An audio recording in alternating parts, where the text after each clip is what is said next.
Hi viewers, welcome to BS talk show. నేను మీ బుర్రా శ్రీనివాస్. ఇవాళ మరొక అద్భుతం. మన గురువు గారు మళ్ళీ వచ్చారు మన స్టూడియోకి. ఎవరో మీకు ఈపాటికి అర్థమయ్యే ఉంటుంది, నిట్టెల ఫణి భాస్కర్ శర్మ గారు. తన విజ్ఞానం, తన విద్వత్తుతో ఆస్ట్రాలజీలో అద్భుతాలు సృష్టిస్తున్నారు. ఇప్పుడు తాజా సంచలనం గురువు గారు. ఎందుకంటే ఇంజనీరింగ్లో గోల్డ్ మెడల్ సాధించి ఒక అతిపెద్ద సాఫ్ట్వేర్ కంపెనీలో ఉద్యోగం చేస్తూ అది నచ్చక, అంటే అది ఏమీ ఆయనకు తృప్తినివ్వక, జ్యోతిష్యమే ఒక అద్భుతమైన శాస్త్రం అని నమ్మి మనకు ఎంత సేవ చేస్తున్నారో మనం చూస్తున్నాం. సో మీకు ఒక ముఖ్యమైన విజ్ఞప్తి చేయాలి ఈరోజు. ఎందుకంటే గురువుగారికి తాకిడి ఎక్కువైంది. కొన్ని వేల కాల్స్ గురువుగారితో మాట్లాడాలి, గురువుగారిని కలవాలి అని. చాలా ఆలస్యం అవుతుంది, దయచేసి అర్థం చేసుకోండి. కొందరు కోపగించుకుంటున్నారు, ఏంటి మమ్మల్ని గురుగారు కలవకుండా చేస్తున్నారు అని, మాట్లాడకుండా చేస్తున్నారని. లేదండి, కొన్ని వేల మంది వెయిటింగ్లో ఉన్నారు, అర్థం చేసుకోండి. మీకు ఎంత తొందరగా అంటే ఒక కాల్ చేసిన వాళ్ళకి ఒక 5 నుంచి వారం రోజులు పడుతుంది, కనీసం వారం రోజులు వెయిట్ చేయాల్సి ఉంటుంది మీరు. అదొక్కటి గమనించండి. సో మొదటి ఇంటర్వ్యూ ఎంత అద్భుతమైన సూపర్ హిట్ అయిందో మనం చూసాం. ఇప్పుడు రెండో ఇంటర్వ్యూలో నా తృష్ణ ఇంకా చాలా ఉంది. ఆయన ఒక పెద్ద సముద్రం, విజ్ఞాన సముద్రం, ఆయన ఆధ్యాత్మిక సముద్రం. సో ఇంకా అద్భుతమైన విషయాలు తెలుసుకునే ప్రయత్నం చేద్దాం. గురుగారు నమస్తే అండి. నమస్కారం అండి. థ్యాంక్ యూ గురుగారు. మొదటి ఇంటర్వ్యూ పెను సంచలనం. భక్తులు అంటే మన ప్రేక్షకులు ఎలా రిసీవ్ చేసుకున్నారు, మిమ్మల్ని చూశారు, మీకు ఎలా అనిపిస్తుంది? చాలా సంతోషం అండి. అంటే ఒకటి చూసిన తర్వాత వాళ్ళు దేనికోసం వెతుకుతున్నారన్నది అర్థమవుతుంది. జెన్యున్గా ఒక శాస్త్రం గురించిన పరిజ్ఞానం కోసం చాలా మంది యొక్క తపన కనబడింది. పరితపిస్తున్నారు, నిజమైన జ్యోతిష్యుడు ఎప్పుడు దొరుకుతాడు, నిజంగా విద్వత్తున్న జ్యోతిష్యుడు ఎప్పుడు దొరుకుతాడు అని. నేను అది మా గురువుల యొక్క అనుగ్రహం అనే చెప్తాను. ఎందుకంటే ఏదైనా ఒక విషయాన్ని ఆయన ఫస్ట్ నుండి స్ట్రైట్ ఫార్వర్డ్గా చెప్పే ఇదినే నాకు ఆయన ఇచ్చారు. నువ్వు చెప్పాలనుకున్నది ఒక శ్లోకం చెప్పు, దాని అర్థం చెప్పు. ఇందులో నా ప్రజ్ఞ ఏం లేదు, నా ప్రజ్ఞ ఏమాత్రము లేదు. అలాంటి గురువులు దొరకడం, మనం చెప్పడం, అది అదృష్టం. అసాధారణ ధారణ మీది, అది ఉండడం ఎవరికి సాధ్యం? మీరు మాదేం లేదని చెప్పకండి, ఎందుకంటే అది మహా అద్భుతం. లేదు నిజంగా ఏంటంటే ఇంత ముందర కూడా నేను చాలా మాట్లాడాను విషయాలు, కానీ ఇందులో మనం ఎవరితో మాట్లాడుతున్నాం వాళ్ళలో ఉండేది కూడా చాలా గొప్పగా పనికొస్తుంది. మీరు అడిగారు, మీరు అడగబట్టే కదా నేను చెప్పాను, లేకపోతే నేను చెప్పలేను. వండర్ఫుల్. మీరు అడిగిన విధానం కూడా దాంట్లో చాలా గొప్ప. అంటే ఒకటండి, ఇప్పుడు నేను మా కెమెరామెన్తో ఎలా మాట్లాడతాను ఒకలా మాట్లాడతాను, ఇంకొకరితో ఇంకొకలా మాట్లాడతాం, భార్యతో ఒకలా, పిల్లలతో ఒకలా. అట్లాగే మీలాంటి విద్వాన్లు అంటే మహామేధావులతో ఎలా మాట్లాడాలంటే మేము 10-15 రోజులు కసరత్తు చేయాలి, చేస్తే కానీ మీతో మాట్లాడలేదు. చక్కగా మాట్లాడచ్చు మీరు అసలు. అదే థ్యాంక్ యూ గురుగారు. ఫస్ట్ ప్రశ్న ఎప్పటి నుంచో నాలో ఉంది ఆ ప్రశ్న. మామూలుగా గురుగారు, మనకి సురా 33 వేల కోట్ల మంది దేవతలు ఇంత ఉన్నారంటారు. సో ఇంతమంది దేవుళ్ళలో నేను ఎవరిని కొలవాలి? ఎందుకు ఈ డౌట్ వచ్చింది చెప్తాను. కలియుగ దైవం వెంకటేశ్వర స్వామి అంటారు, ఆయన్ని కొలుస్తూనే డబ్బు వస్తుంది అంటారు. సో వారి సతీమణి లక్ష్మీదేవి, ఆమె డబ్బులు ఇస్తుంది. మరి శివుణ్ణి కొలిచే వాళ్ళ పరిస్థితి ఏంటి? వీళ్ళకు డబ్బులు రావా? ఎవరిని కొలవాలి, ఎంతమందిని కొలవాలి? ఇది క్లారిటీ ఇవ్వండి గురుగారు. లేదు, మనకి మంచి ప్రశ్న అడిగారు. ఎందుకంటే ఎవరిని ఉపాసన చెయ్యాలి అనేటువంటి దాని మీద క్లారిటీ ఉండాలి. మీరు అన్నట్టు ఎన్ని కోట్ల దేవతలు ఉన్నా సరే అంతా శక్తి ఒకటే. మీరు మనకి అష్టాదశ పురాణాలు ఉన్నాయి. మధ్వయం భద్వయం చైవ భ్రత్రయం వచతుష్టయం అనాపలింగ కూస్కాని పురాణాన్ని పృథక్. అష్టాదశ పురాణాలు గుర్తుపెట్టుకోవడానికి శ్లోకం. అందులో ఏ పురాణమైనా తీయండి, దాంట్లో ఒకటే ఉంటుంది. ఒక పరమాత్మ ఉన్నారు, ఆయన అనేకం అవ్వడానికి సంకల్పం చేశారు, ముందుగా ఇంకొకరిని సృష్టించారు, ఆ సృష్టి అలా అనుక్రమంగా జరుగుతూ ఉన్నది. ఇందులో ఎన్ని దేవతా అంశాలు ఉన్నా సరే అందులో ప్రతి దాంట్లోనూ ఒక జీవాత్మ, ఒక పరమాత్మ. మీకు దీనికి ఒక బెస్ట్ బుక్ సజెస్ట్ చేస్తాను. నేను శాంతి కమలాకరం గురించి చెప్పినప్పుడు కొన్ని వందల మంది దాని గురించి అడిగారు, అవి తెలియదు. అలాగే త్రిపుర రహస్యము అనేటువంటి ఒక పుస్తకం ఉంది. ఇది ఓల్డ్ ప్రింట్స్ ఉన్నాయి, కొత్తగా అయితే అరుణాచలంలో మనకి చాలా అవైలబుల్గా ఉంది. రమణ మహర్షి ఆశ్రమం వాళ్ళు ఎక్కువ ప్రింట్ చేస్తున్నారు. త్రిపుర రహస్యం అనే పుస్తకంలో ఒక జీవి, అంటే అది ఎవరు ఉపదేశించారో కూడా దాంట్లో ఉంటుంది. సాక్షాత్తు దత్తాత్రేయుడు పరశురాముడికి ఉపదేశించారు. సాక్షాత్తు దత్తాత్రేయుడు, సహ్యాద్రి పర్వతాల్లో ఉన్నటువంటి దత్తాత్రేయుడు, భూమండలం మొత్తాన్ని జయించినటువంటి పరశురాముడు తన తండ్రికి పితృతర్పణం వదిలిన తర్వాత ఆయన జయించినటువంటి మొత్తం భూమంతటిని కూడా దానం చేసేసి ఎక్కడికి వెళ్ళాలో తెలియక తిరుగుతూ ఉన్నటువంటి టైంలో దత్తాత్రేయుడు గురువుగా ఆయన భావించి అప్పుడు ఈయన ప్రశ్నలు అడిగితే దత్తాత్రేయుడు ఉపదేశం చేశారు. ఓకే. ఆ తర్వాత పరశురాముడు ఉపదేశం చేసినటువంటి వారు దాని గురించి అందులో ఉంటుంది త్రిపురా రహస్యము. అందులో మన శరీరానికి ఉండేటువంటి నవద్వారాలు, దీనిలో ఉండేటువంటి జీవాత్మ, దీనిలో ఉండేటువంటి పరమాత్మ, జీవ పరమాత్మల యొక్క ఐక్యం ఎలా జరగాలి, ఇది చాలా కొంచెం టిపికల్ గా ఉండేటువంటి టాపిక్. దాని గురించి చెప్తారు. అలా మనం అంటే అంత ఎక్స్ట్రీమ్కి మనం వెళ్ళలేం. సాధారణమైన మానవులు చూడండి, మీరు అన్నట్టు మనకి చదువు కావాలి, విఘ్నేశ్వరుడు లేకపోతే దక్షిణామూర్తి లేకపోతే హయగ్రీవుడు, అమ్మవారి సరస్వతీదేవి ఇలా పూజిస్తూ ఉంటారు. ఇంత ఎక్స్ట్రీమ్కి వెళ్ళలేని వాళ్ళు ఎవరైనా ఒకటే, దేవుడు ఎవరైనా ఒకటే. మీకు దీనికి చిన్న బెస్ట్ ఎగ్జాంపుల్ చెప్తాను. ఒక చిన్న కుర్రాడు ఉన్నాడు, వాడు 3వ తరగతి 4వ తరగతి చదువుతున్నాడు. వాడికి ఏం రాదు పాపం, తెల్లారితే పరీక్షలు. ఇంట్లో కూర్చున్నాడు, ఫస్ట్ ఎగ్జామ్ రాయాలి. ఒక వినాయకుడు బొమ్మ పెట్టి ఆ వినాయకుడికి ధూపం దీపం నైవేద్యం వేసి ఏంటి పొద్దున్న ఎగ్జామ్ బాగా రాయాలన్నాడు. రాయలా, ఈ వినాయకుడిని తీసేశాడు. నెక్స్ట్ రోజు సుబ్రహ్మణ్య స్వామిని పెట్టి ధూపం దీపం నైవేద్యం పెట్టి ఆయన్ని ఇది చేసి ఎగ్జామ్కి బాగా రాయలా. సరే శివుణ్ణి తీసుకొచ్చి పెట్టాడు. 3వ రోజు ఎగ్జామ్ కూడా బాగా రాయలా. శివ కుటుంబంతో పని లేదు, విష్ణుమూర్తి ఏమన్నా మనకు ఫేవర్గా ఉంటారేమో అని ఆయన విగ్రహం పెట్టి పూజ చేస్తే ఆయన కూడా ఫేవర్గా. ఇదంతా అయిపోయిన తర్వాత ఇంకో దేవతా విగ్రహం పెట్టి ఆయన పూజ చేయడం మొదలుపెట్టాడు. పూజ చేయడం మొదలు పెడితే ఈ విగ్రహానికి వెనకాల ఈ విగ్రహాలన్నీ ఉన్నాయి. ఈ పొగ వేస్తుంటే ఈ పొగ వెనక విగ్రహాల వైపుకి వెళ్తుంటే ఈయన అన్నాడు, నువ్వు నాకు సరిగ్గా ఎగ్జామ్ రాయించమంటే రాయించలేదు కానీ ఈ పొగ అంతా నువ్వు పీలుస్తున్నావా అని చెప్పి ముక్కుకి గుడ్డ కడతాడు. అప్పుడు భగవంతుడు ప్రత్యక్షం అవుతాడు. ఎందుకు వీడు ఆశ్చర్యపోతాడు, అదేంటి నేను ఇంత పూజలు చేసినప్పుడు నువ్వు రాలేదు కదా, ఇవాళ నీకు నేను చెడు చేశాను, పాపం చేశాను, నీ ముక్కుకి గుడ్డగట్టాను, నువ్వు ధూపం పీలుస్తున్నావని. అంటే అరే ఇంతకాలం నేను ఉన్నానని నువ్వు పూజించలేదురా, ఇవాళ నేను అక్కడ ఉండి నీ ధూపం నేను పీలుస్తున్నానని పూజ చేస్తున్నాను, నువ్వు ఆ ఉన్నాను అన్న నమ్మకానికి నేను బానిసనైపోయాను, నీకు వచ్చాను, నీకేం కావాలో కోరుకోను. అది భగవత్ తత్వం. ఆయన ఉన్నాడు అని మనం పూజించిన నాడు ఆయన ప్రత్యక్షం అవుతాడు. ఈయన ఏ దేవత అయినా ఒకటే, ఎవ్వరు లేరు, తల్లిదండ్రులే గొప్ప దైవం, గురువే గొప్ప దైవం. అసలు గురువుకి మొత్తం 3,000,000 దేవతలు కూడా వాళ్ళు శరణ్యం అయిపోతారు. మన ఒక్క గురువుని పూజిస్తే చాలు. మీకు దీనికి గురు చరిత్ర గ్రంథంలో, శ్రీ గురు చరిత్ర గ్రంథంలో రిఫరెన్స్ ఉంటుంది. ఒక అతను ఉంటాడు, ఆయన ఏం చేస్తాడంటే ఆయనకు గురువు, ఆ గురువుకి జ్ఞానం ఎక్కువగా ఉంటుంది. జ్ఞానం ఉండి ఏమంటాడు, నాకు ఈ జన్మలో వచ్చిన జ్ఞానం వల్ల ఈ పాపపు కర్మ అంతా దగ్ధం చేసేసుకుంటే ఇంకోసారి పుట్టవలసిన అవసరం ఉండదు, అందుకని నేనేం చేస్తానంటే కాశీకి వెళ్ళిపోతాను, అక్కడ నా ప్రారంధం వల్ల నాకేమో కుష్ఠు రోగం వస్తుంది, నేను అంధత్వం వస్తుంది, నాకు ఇవన్నీ జరుగుతాయిరా, నువ్వు నాకు సేవ చేయి అంటాడు. సరే ఇతను వెళతాడు, సేవ చేస్తాడు. ఇతని సేవ ఎంత గొప్పగా ఉంటుందంటే శివుడు ప్రత్యక్షమై నీకేం కావాలో కోరుకో అంటాడు. మాకేం అక్కర్లేదండి, మా గురువు గారికి చెప్పకుండా నాకేం వద్దంటాడు. ఈ విషయాన్ని శివుడు వెళ్ళి విష్ణుమూర్తితో చెప్తాడు. నేను గొప్ప ఆశ్చర్యపోయానయ్యా, ఇవాళ ఒక భక్తుడిని చూశాను, నువ్వేం కావాలో కోరుకో అని అడిగితే వాడు నా గురువుకి చెప్పందా నాకేం వద్దంటే నాకు ప్రస్తుతానికి అన్నీ ఉన్నాయని అడిగాడంటే విష్ణుమూర్తి కూడా వచ్చి అడుగుతాడు, నీకేం కావాలి, నాకేం అక్కర్లేదండి, మీరు ఏమైనా చేయదలుచుకుంటే మా గురువు గారిని అడగండి, ఆయన ద్వారా నాకు ఏదైనా చేయండి అంటే.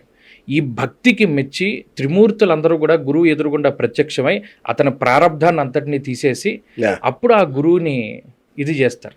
అప్పుడు ఆ గురువు ఆశ్చర్యపోతాడు, ఏంటి నీకింత గురుభక్తి ఉందా అంటే. అక్కడ ఏమవుతుంది, గురువు యొక్క భక్తి మొత్తం కూడా ప్రత్యక్షం గావించింది. అలా మన భక్తి చాలా ఇంపార్టెంట్. మనం ఏది చేస్తున్నాం, ఎందుకు చేస్తున్నాం అన్నదే ఆ భక్తి. భక్తి ఉన్న నాడు భగవంతుడు భక్తుడి దగ్గరే ఉంటాడు. ఎందుకంటే గురుగారు మన ఇళ్లలో చూస్తాం కదా, చాలా మంది ఇళ్లలో వరుసగా గోడలకు అన్ని దేవతలు ఉంటాయి, ఒకరు కాకపోతే ఒకరైనా కరుణించకపోతారా, ఈ పేదరికం తీసేయకపోతారా అని. అట్లా వాళ్ళకి ఏం చెప్తారు, ఇట్లా ఇన్ని ఫోటోలు ఏమీ అక్కర్లేదండి. ఇందులో మనం ఏ దేవతను పూజించాలి అన్నది కూడా మన కులదేవత కానీ, మన గ్రామ దేవత కానీ, మన ఇష్ట దేవత కానీ ఎవరో ఒకళ్ళని వాళ్ళు గట్టిగా పట్టుకోవాలి, వాళ్ళ తత్వం తెలుసుకోవాలి. అందుకనే మన విగ్రహారాధనలో చాలా గొప్ప విషయం ఏంటంటే, వినాయకుడు ఉన్నాడు, శుక్లాం వరధరం విష్ణుం శశివర్ణం చతుర్భుజం ప్రసన్నవదనం ధ్యాయేత్ సర్వ విఘ్న ఉపశాంతయే. శుక్ల అంబరధరం అంటే తెల్లటి వస్త్రాలను ధరించిన వాడు, శుక్లాం వరధరం విష్ణుం అంటే సర్వవ్యాపితమైనటువంటి వాడు, చతుర్భుజం 4 భుజాలు కలిగి ఉన్నవాడు. ఆ 4 భుజాల్లో ఆయన ఏం పట్టుకున్నాడో ఆయన ఇచ్చేది అందులోనే ఉంటుంది. ఇప్పుడు ఉదాహరణకి అమ్మవారు ఉంది, ఈ 5 బాణాలు, పూల బాణాలు, చెరకు విల్లు, అమ్మవారి యొక్క చిన్ముద్ర, లేకపోతే పాశం, అంకుశం, ఇవన్నీ ఎందుకుంటాయి? పాశాంకుశధారిణి అంటారు. ఒక పాశముతోటి మీకు చూడండి, ఒక కళ్ళెం వేయగలుగుతాం. మనసుకి ఒక కళ్ళెం వేయాలంటే అమ్మవారు వేయగలుగుతుంది. ఈ ఇంద్రియాలన్నింటినీ కూడా నిగ్రహించగలుగుతుంది. ఆవిడ శక్తి అంత గొప్పది. అంకుశం అంటే ఏనుగును పొడుస్తూ ఉంటారు చూసారా, అది వాడి ఇప్పుడు ఆ ఏనుగు ఆ చేతిలో అంకుశం లేకపోతే వాడి మాట విందాం. అంకుశంతో పొడుస్తూ ఉంటాడు. నిజానికి అది పెద్ద లెక్క కాదు, దానికి దాటి వెళ్ళగలదు. కానీ అమ్మవారు ఏం చేస్తుంది, ఈ పాశం అంకుశం అనేటువంటి దాంతో మన బుద్ధుల్ని లేకపోతే వీటిని కంట్రోల్లో పెట్టగలదు. అలాంటి వాటికి అమ్మవారిని మనం ధ్యానించాలి. చదువుకి ఈ వీళ్ళ అక్కడ శక్తి ఉపాసనే ప్రధానంగా ఉన్నది, కానీ ఈ దేవత ఆ దేవత అని కాదు. కాబట్టి మనం దేనికోసం ఆరాధన చేస్తున్నాం అన్నదాన్ని ప్రధానంగా దృష్టిలో పెట్టుకుని ఆయా దేవత ఆరాధన చేస్తే ఖచ్చితంగా బలుకుతారు. లేదు అసలు గురువు పాదాలు పట్టుకుంటే చాలు, లేదు తల్లిదండ్రులను సరిగ్గా పూజించిన నాడు వాళ్ళకి ఇంక ఏ దైవం యొక్క అనుగ్రహం అక్కర్లా, తల్లిదండ్రులే ప్రథమ దైవం. ఎంత మేధస్సు గురుగారు మీది, నిజంగా అద్భుతం. రైట్, ఇంకా దీనికి సంబంధించి ఒక కాంట్రవర్షియల్ ఉప ప్రశ్న గురుగారు. అంటే ప్రపంచవ్యాప్తంగా చూస్తే దాదాపు 200 పైన కంట్రీస్ ఉంటాయి. రైట్, దీంట్లో మనకు తప్ప మిగతా అందరికి ఒకటే దేవుడు ఉంటారు. అన్ని మతాలలో ఒకటే ఒక దేవుడు ఉంటాడు. ఆ మతాలు చాలా విశ్వవ్యాప్తమైనవి. అంటే ఉదాహరణకి ముస్లిం, క్రిస్టియానిటీ తీసుకోండి, ఒక్కొక్కరినే పూజిస్తారు. వాళ్ళు విశ్వం అంతా వ్యాపించున్నారు. మనమేమో ఒక్క దేశానికే పరిమితమయ్యాం. సో ఏమన్నా మనం మార్చుకోవాల్సింది ఏమన్నా ఉందా? ఏమి లేదే. మీరు ఎందుకు మనం ఒక దేశానికే పరిమితం అయ్యామని భావిస్తున్నారు? ప్రపంచవ్యాప్తంగా మనం ఈ హిందూ ధర్మం అన్నది ఉంది కదా. ఇప్పుడు మీరు గమనించండి, మొన్న ఏదో పోస్ట్ చూశాను, ప్రపంచానికి ఈ మూల ఒకే రకమైనటువంటి టెంపుల్స్ కన్స్ట్రక్షన్ జరిగి ఉన్నాయి. అలాగే ఇవాళ వేరే వేరే దేశాల్లో, అంతెందుకు ఇప్పుడు ఈ సుబ్రహ్మణ్య స్వామి గుడి ఉంటుంది, ఏదో వేరే దేశంలో ఉంది. అలాగే మీరు కపిల మహర్షి, మీరు రామాయణాన్ని గనక చదివితే బాలకాండలో కపిల మహర్షి సగర చక్రవర్తుల యొక్క కుమారుల్ని దగ్ధం చేసినటువంటి ప్రాంతం పాతాళలోకం అని చెప్తారు. పాతాళలోకం అంటే ఏంటి? మన భారతదేశాన్ని ఎగ్జాక్ట్గా తవ్వుకుంటూ వెళ్ళిపోతే అవతల పక్కన అమెరికా వచ్చేస్తుంది. కొంతమందికి ఈ పాతాళ లోకమే అమెరికా అని, అక్కడే రాక్షసులు నివాసం ఉండేవారని, లేకపోతే అక్కడ సర్పాలు ఉంటాయని. అందుకని మీరు పేరు కూడా గమనించండి, కపిల మహర్షి కదా, ఈ యాష్ గార్డెన్స్ అని, లేకపోతే ఇంకోటి అంటే బూడిదికి సంబంధించినటువంటి ఆ పేర్లు ఉంటాయి. మౌంటైన్స్ లేకపోతే అమెరికాలో ఉంటాయి. నేను ఆ పేర్లు కూడా చాలాసార్లు విన్నాను. అలాగే సంకల్పం చెప్పుకోవాలి, అక్కడ సంకల్పం చెప్తారు. ఇప్పుడు మనం భారతదేశంలో చెప్పాలంటే మేరోహో దక్షిణ దిగ్భాగే శ్రీశైలసే ఈశాన్య ప్రదేశే కృష్ణా గోదావరియోర్ మధ్యప్రదేశ్ అండ్. అలాగే వాళ్ళు చెప్పాలి అంటే క్రౌంచపట్టనే అని కొంతమంది చెప్తారు, మేరోహో ఉత్తర దిగ్భాగే అని కొంతమంది చెప్తారు. ఇలా కొన్ని సంకల్పాలు కూడా అందులో ఉంటాయి. ఇప్పుడు ఆస్ట్రేలియా ఉంది, కణ్వ మహర్షి, లేకపోతేనేమో ఈ కొంతమంది ఋషుల తాలూకు విజ్ఞాన కేంద్రాలు అక్కడ ఉన్నాయని చెప్పి మీరు ఒక పుస్తకం రీసెంట్గా నాకు వచ్చింది, కంచి పరమాచార్యుల వారి మహత్యం అని. దాంట్లో ఒక ఆయన ప్రత్యేకించి చెప్పడం జరిగింది. కంచి పరమాచార్యుల వారే ఒకానొక సందర్భంలో పలానా ఋషి వేదాల్ని అధ్యయనం చేసేటువంటి ప్రాంతాన్ని అక్కడ ఆస్ట్రేలియాలో ఏర్పాటు చేసుకున్నాడు. ఈ ఆస్ట్రేలియానే ఇంకో పేరుతో ఏదో పిలుస్తారు, ఆ పేరు నాకు గుర్తు రావట్లేదు, ఈసారి చెప్తాను. ఆ పుస్తకం చదివితే మీకు అందులో తెలుస్తుంది. విశ్వవ్యాపితమైనటువంటిది హైందవం. మీరు ఎక్కడ దవ్వినా విగ్రహాలే బయటపడతాయి. అదే గురుగారు, అంటే దీన్ని కొనసాగిస్తున్నాను అనుకుంటే ప్రేక్షకులు కూడా. నాకు ఉన్న డౌట్ ఏంటంటే, మనం కూడా అట్లా ఒక దేవుడిని పెట్టుకుంటే ఇట్లా వ్యాపిస్తామేమో కదా. ఇందులో మన దాంట్లో చాలా రకాలైనటువంటి ఉపాసనా మార్గాలు ఉన్నాయి. ఇప్పుడు విగ్రహాల రూపంలో మనం ఆరాధన చేయొచ్చు.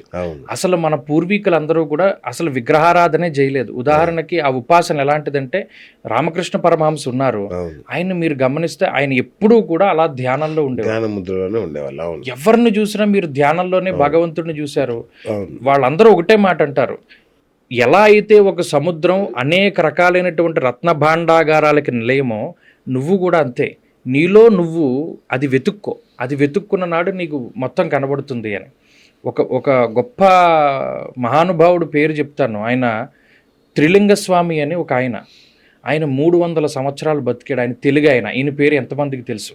మీరు చెప్తే కానీ ఇప్పుడు తెలియదు. కాశీ క్షేత్రంలో బిందుమాధవుడు గుడి వరకు అందరూ వెళతారు, కానీ బిందుమాధవుడు గుడి పక్కనే త్రిలింగ స్వామి మఠం అని చెప్పి ఒక మఠం ఉంటుంది.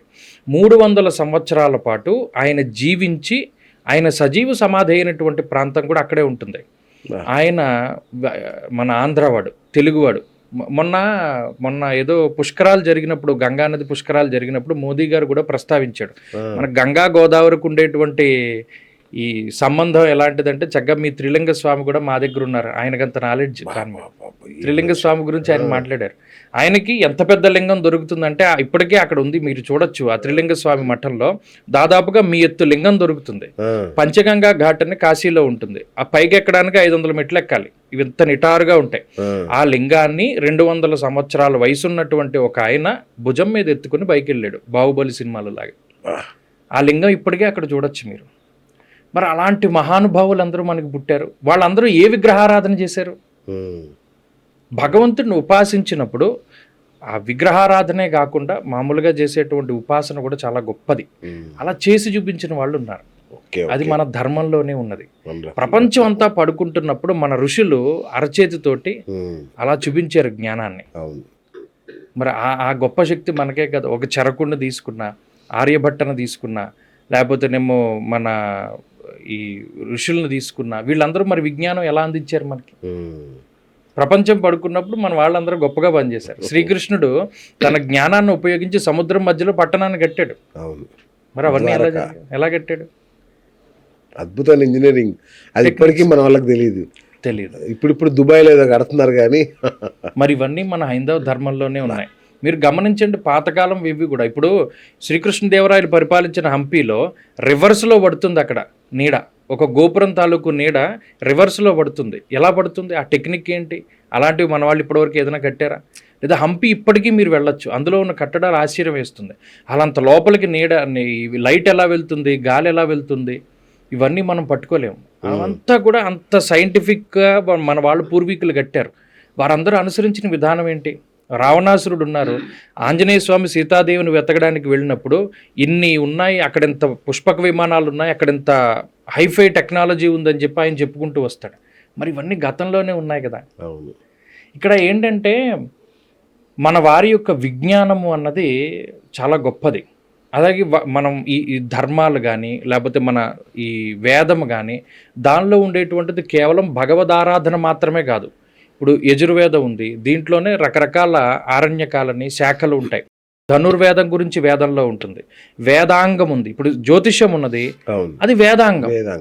శిక్ష, వ్యాకరణం, ఛందస్సు, జ్యోతిషం, నిరుక్తం, కల్పం, ఇవన్నీ కూడా వేదాంగాలు, షడాంగాలు. మరి దీంట్లో వ్యాకరణం ఉంది, లిటరేచర్ ఉంది. మరి వేదంలో మీరు ఇంకా చెప్తే నమ్మరు, ఒక రావి చెట్టు యొక్క ప్రాధాన్యత గురించి కూడా ఉంటుంది. మీరు ఎప్పుడైనా విన్నారో లేదో. మరి మనం వాళ్ళ యొక్క సైంటిఫిక్గా వాళ్ళకున్న పరిజ్ఞానం గమనించండి. మూలతో బ్రహ్మరూపాయ, మధ్యతో విష్ణురూపిణే, అగ్రత శివరూపాయ, వృక్షరాజాయ నమోస్తుతే. ఈ శ్లోకం ప్రతి ఒక్కడు రావి చెట్టు చుట్టూ తిరుగుతుంటే చదువుకుంటారు. అంటే దాని మీనింగ్ ఏంటి? రావి చెట్టు మొదట్లో బ్రహ్మగారు ఉంటారా, మధ్యలో విష్ణు ఉంటాడా, పైన శివుడు ఉంటాడా అని అనుకుంటారు. కానీ ఆచారాలు శాస్త్రీయత అని ఒక ఆయన పుస్తకం రాశాడు, ఆయన పేరు మర్చిపోయాను, క్షమించాలి. ఆ పుస్తకం పేరు ఆచారాలు శాస్త్రీయత. అందులో ఆయన రీసెర్చ్ చేసిన అంశం ఏంటంటే, పూర్వం గర్భస్రావం అయ్యేది చాలా మందికి, అంటే కడుపు ప్రెగ్నెన్సీ రాక ఈ దెబ్బతిని చాలా మంది. అప్పుడు ఆడవాళ్ళు ఏం చేసేవారు, ఒక దారం తీసుకుని రావి చెట్టు చుట్టూ తిరుగుతూ కట్టేవారు. దీంట్లో ఉన్న ఫ్యాక్ట్ ఏంటంటే, శనివారం నాడు ఎర్లీ మార్నింగ్ సూర్యోదయానికి 1 గంట ముందు శనియూష కాలం అని ఉంటుంది. అది చాలా పవర్ఫుల్. దానికి ఇంకా ఏ ముహూర్తంతో పల్లా మనం ఏది స్టార్ట్ చేయాలన్నా శనియూషంలో స్టార్ట్ చేస్తే సక్సెస్ అయిపోతుంది. దానికి తిథి, వారం, నక్షత్రం, యోగం, కరణంతో పల్లా. ఆ శనియూష కాలం లగాయితూ శనిహోరా సమయం, శనివారంలో ఫస్ట్ హవర్ శనిహోర. ఈ 2 గంటల టైంలో ఈ రావి చెట్టు మొదటి నుండి కొన్ని ఓజోన్స్ రిలీజ్ అవుతాయి. ఆ ఓజోన్స్ ఎలాంటివి అంటే, ఈ గర్భస్రావాన్ని కలిగించేటువంటి మనలో ఉండేటువంటివి ఉంటాయి కదా, దాన్ని చంపేస్తాయి. బ్రహ్మ ఏం చేస్తాడు, సృష్టి చేస్తాడు. అంటే ఈ సృష్టి జరగడానికి కావలసినటువంటి ఓజోన్స్ ని రావి చెట్టు ఇస్తోంది. అది ఎక్కడి నుండి వస్తుంది? వేళ్ల నుండి వస్తుంది. అందుకని మూలతో బ్రహ్మరూపాయ. విష్ణువు స్థితికారకుడు. స్థితి జరగాలి అంటే ఈ ప్రపంచం పోషింపబడాలి అంటే వర్షాలు పడాలి, పంటలు పండాలి, ఆ పంటలు మనం తినాలి, శక్తి రావాలి, పని చేసుకోవాలి, వెళ్ళాలి. సృష్టి రావడానికి మనం చేయవలసినటువంటిది ఏంటి? యజ్ఞయాగాది క్రతువులు చేయాలి. పర్జన్యలు అంటే మనకు మంత్రాలు ఎక్కువగా పర్జన్య శాతన కనబడుతూ ఉంటుంది. పర్జన్యలు అంటే మేఘాలు. మేఘాలు వర్షించాలి అంటే ఇక్కడ నుండి యజ్ఞయాగాది క్రతువులు చేయడానికి రావి సమిధలను ఎక్కువ వాడతారు. ఓకే. రావి పుల్లలతోటి చేసినటువంటి హోమం వల్ల ఆ పొగ పీల్చడం వల్ల మన మైండ్లో పిట్యూటరీ గ్లాండ్ అని ఒకటి ఉంటుంది. ఇప్పుడు ఆడవాళ్ళలో థైరాయిడ్ కానీ గర్భస్రావాలు కానీ ఇవన్నీ ఎలా నివారించబడతాయి? దాన్ని వినాల గ్రంథి అంటారు తెలుగులో, ఇంగ్లీష్లో పిట్యూటరీ గ్లాండ్. ఈ రావి పుల్లలతో హోమం చేసిన వాళ్ళందరికీ పిట్యూటరీ గ్లాండ్కి సంబంధించిన దోషాలు పోతున్నాయి. బాబా స్థితి ఎలా జరుగుతోంది? ప్రపంచం ఎలా పోషింపబడుతోంది? రావి చెట్టు కాండము మధ్యతో విష్ణు రూపిణే, దాంతో హోమాలు చేయడం, యజ్ఞయాగాది క్రతువులు చేయడం. అగ్రత శివరూపాయ, శివుడు లయం చేస్తాడు. మరలా ఇదే రావి చెట్టు చిగుళ్లలో గర్భస్రావాన్ని కలిగించేటువంటి కొన్ని ఔషధాలు ఉంటాయి, ప్రెగ్నెన్సీని తీసేసేటువంటిది. ఆ 3 లక్షణాలు కలిగి ఉన్న ఏకైక వృక్షం ఏదైనా ఉంది అంటే అది రావి. అందుకని దాన్ని వృక్షరాజము అన్నారు. అందుకనే మన వాళ్ళు ఏం చేసేవారు ఇది వరకు, ఈ ఓజోన్స్ ఒక టైంలోనే వస్తాయి, ఎర్లీ మార్నింగే వస్తాయి. దాన్ని వాటిలో నిలబెట్టడానికి దాని కింద యంత్ర ప్రతిష్టలు అవి చేసి పైన సర్ప సంబంధమైనటువంటి విగ్రహాలు పెట్టేవారు. ఏదైనా సర్ప సంబంధమే. మన జీవితంలో చూసుకోండి, శుక్రకణాలు సర్ప సంబంధమైనవి, మనం నిలబడడానికి వెన్నుపాము సర్ప సంబంధమైనటువంటివి, ఇవన్నీ కూడా. అందుకని ఆ రావి చెట్టు నుండి వచ్చే ఎనర్జీని అంతా కూడా ఒక యంత్రంలో స్టోర్ చేసి పైన విగ్రహాన్ని ముట్టుకుంటే ఆ స్పర్శతోటి వాళ్ళ బాడీలోకి అవి ఇంజెక్ట్ అయ్యేలాగా. మరి ఎందుకు నాగబంధనం ప్రతిష్ఠ చేస్తే పిల్లలు పుడతారు? ఇది రీజన్. ఆ ఒక్క రావి చెట్టుకి అంత శాస్త్రీయత ఉంది. అమంత్రం అక్షరం నాస్తి, నాస్తి మూల మనౌషధం అన్నాడు. మంత్రం కాని అక్షరం అంటూ లేదు. నేను ఇందాక చెప్పిన త్రిపుర రహస్యం అనేటువంటి గ్రంథంలో ఆ చిన్న కుర్రాడు ఉంటాడు, ఆయన ఐం ఐం ఐం అని స్మరిస్తూ ఉంటాడు, అది సిద్ధిస్తుంది. అమంత్రం అక్షరం నాస్తి, నాస్తి మూలమనౌషధం, ఔషధం కాని మొక్క అంటూ లేదు. ఏ మొక్కలో అయినా ఔషధ గుణాలు ఉంటాయి. అందుకనే మన వారి వరకు పాము గరిస్తే ఇప్పటికీ చిన్న చిన్న పల్లెటూరులో అది పొడపాము గరిచినా ఇంకో పాము గరిచినా మంత్రం వేస్తారు, ఎవడు మందులు వేసి కూడా అక్కడ. మరి ఇదంతా దేని వల్ల జరుగుతోంది? అది హిందూ ధర్మంలో ఉంది, అది వేదంలో కాదు సార్. విషయం ఎక్కుతుంది కదా మనలో, ఎట్లా విరుగుడు అవుతుంది? అవుతుంది. అదే మరి మంత్రం అంటే అది మంత్రం అనే కాదు, దానికి కొన్ని ఆకులు అవి ఉంటాయి. ఓకే. దానికి ఔషధం అది ఉంటుంది. ఔషధం అంటే వాళ్ళు కేవలం మొక్కల నుండి తీసుకొస్తారు. అందుకనే నాస్తి మూల మనౌషధం, ఔషధం కానీ మొక్క అంటూ లేదు. మరి ఇవన్నీ ఎవడు మనకి అందించాడు? ఏ దేవతను ఉపాసించడం వల్ల వచ్చాయి? ఈ దేవత ఆ దేవత అని కాదు, ఏ దేవత అయినా ఒకటే శక్తి. ఉదాహరణకి మీకు ఇంకో విషయం, బ్రాహ్మీ ముహూర్తం అంటారు. మీరు ఇందాక అడిగారు, సప్తమాతృకలు ఉన్నారు, బ్రాహ్మి, వారాహి, వైష్ణవి, ఇలా 7 సప్తమాతృకలు ఉంటాయి. విష్ణుమూర్తి యొక్క శక్తి వైష్ణవి, బ్రహ్మగారి యొక్క శక్తి బ్రాహ్మి, అలాగే కుమారస్వామి వారి యొక్క శక్తి ఒకటి, నరసింహస్వామి వారి శక్తి ఒకటి. ఇలా సప్తమాతృకలు అంటే బ్రాహ్మి, వైష్ణవి, వారాహి, చాముండి, మాహేంద్రి, ఇలా సప్తమాతృకల పేర్లు ఉంటాయి. ఈ బ్రాహ్మీ ముహూర్తం అన్నది ఈ మధ్యకాలంలో ఎక్కువ వినబడుతుంది కదా. ఇదేంటి అంటే సూర్యోదయానికి ఒక ముందు 90 నిమిషాల కాలం, అరుణోదయ కాలంలో బ్రహ్మగారి యొక్క శక్తి అయినటువంటి బ్రాహ్మీ అనేటువంటి శక్తి ఉండేటువంటి కాలం. మనం మామూలుగా ఒక రోజులో 60 ముహూర్తాలు ఉంటాయి, ముహూర్త కాలాలని ఉంటాయి 60. దాంట్లో కొన్ని ముహూర్తాల కాలం పాటు ఈ బ్రాహ్మీ అనేటువంటి శక్తి ఉంటుంది. మనకి ఏ సమయంలో ఏం చేయాలి అన్నది ఆల్రెడీ రాసేశారు. సంధ్యోపాసన, యదా నాత్ కురుతే పాపం తదా నాత్ ప్రతిముచ్యతే, యద్రాత్ర్యాత్ కురుతే పాపం తద్రాత్ర్యాత్ ప్రతిముచ్యతే. సంధ్యావందనం ఎవరైనా చేయొచ్చు. మళ్ళీ ఇందులో ఎవరైనా చేయొచ్చు. చక్కగా రాముడు సంధ్యావందనం చేసేయడం లేదు, ఎవరైనా చేయొచ్చు.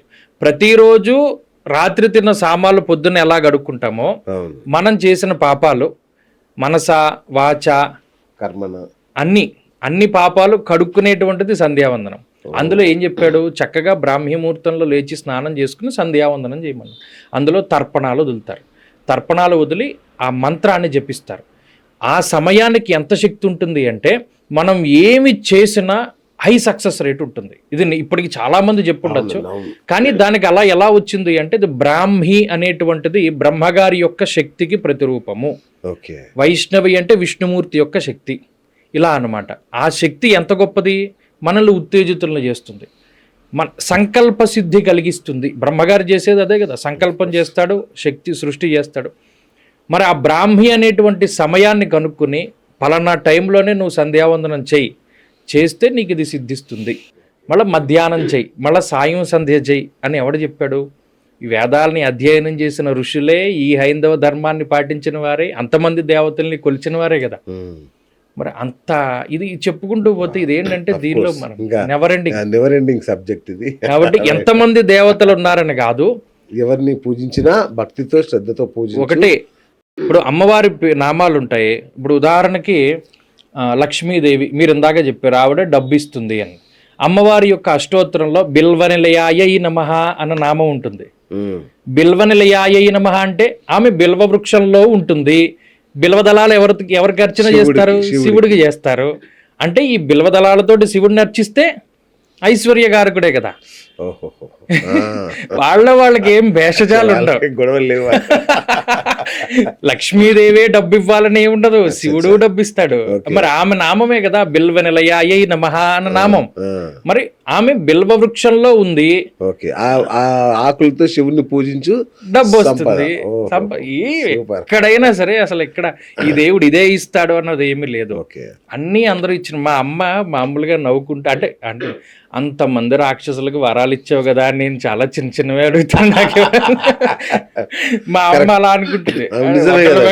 అంతమంది చాలా మంచి ప్రశ్న సార్. నిజంగా అంత కర్కోటకులు నీచ నికృష్టులకు ఇచ్చి మన సామాన్లు ఏ తప్పు అంటే ఏమైనా చేస్తే కూడా అయ్యో పాప భీతి ఉంటది, మనకి కర్మలు ఏంటాడుతున్న భయం ఉండి చేస్తాం కదా, మనకి ఇవిడే శివుడు. అదే మరి అది జనరల్ గా చెప్పాను.